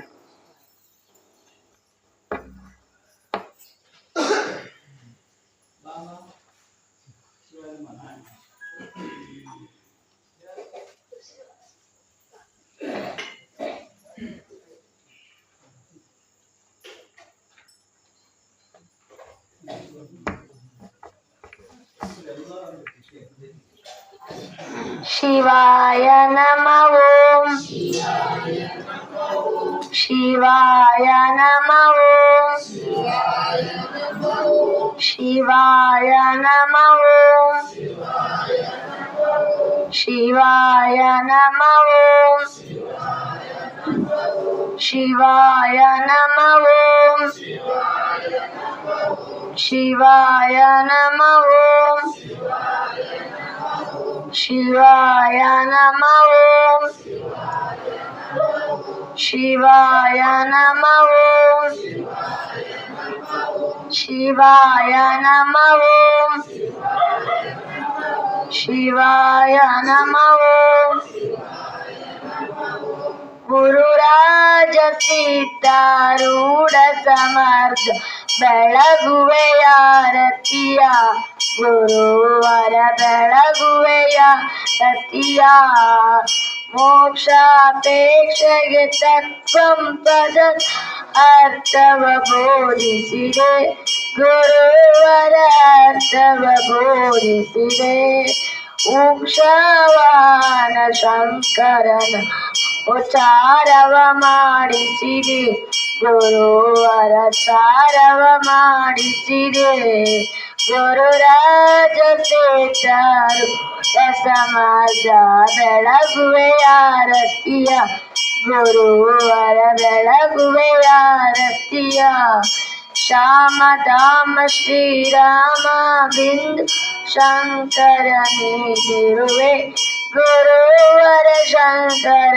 ನೀನಿರುವೆ ಕಾಮ ಕ್ರೋಧವನಾಶಿಸಿ ಜಗತ್ ಶಾಂತಿಯ ವೀರಿದಿ ಗುರುವರ ಶಾಂತಿಯ ವೀರಿದಿ ಗುರುರಾಜ ಸಿದ್ಧಾರೂಢ ಮಾರ್ಗ ಬೆಳಗುವೆಯಾರತಿಯ ಗುರುವರ ಬೆಳಗುವೆಯಾರತಿಯ ಶರಣ ಭಜಕರ ದುರಿತ ವೃಂದ ತ್ವರಿತದಿ ನಾಶಿಸಿದೆ ಗುರುವರ ತ್ವರಿತದಿ ನಾಶಿಸಿದೆ ವರಭೂಲತಾಪುರ ದೈವನಿಂದ ನಿರುಪದಿ ವಾಶಿಸಿದೆ ಗುರುವರ ನಿರುಪದಿ ವಾಶಿಸಿದೆ ಗುರುರಾಜ ಸಿದ್ಧಾರು ಸಮಾಜ ಬೆಳಗುವೆಯಾರತಿಯ ಗುರುವರ ಬೆಳಗುವೆಯಾರತಿಯ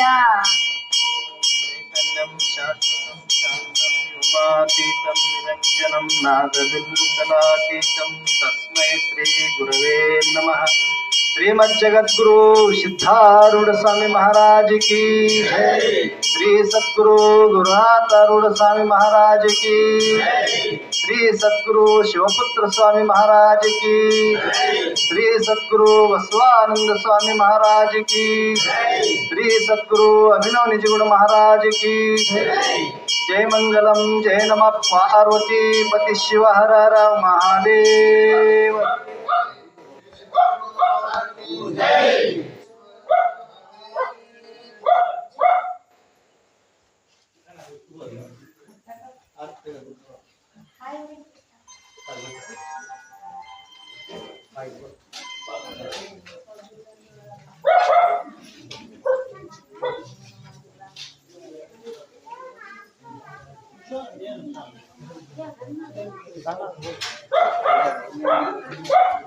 ಅಷ್ಟೇ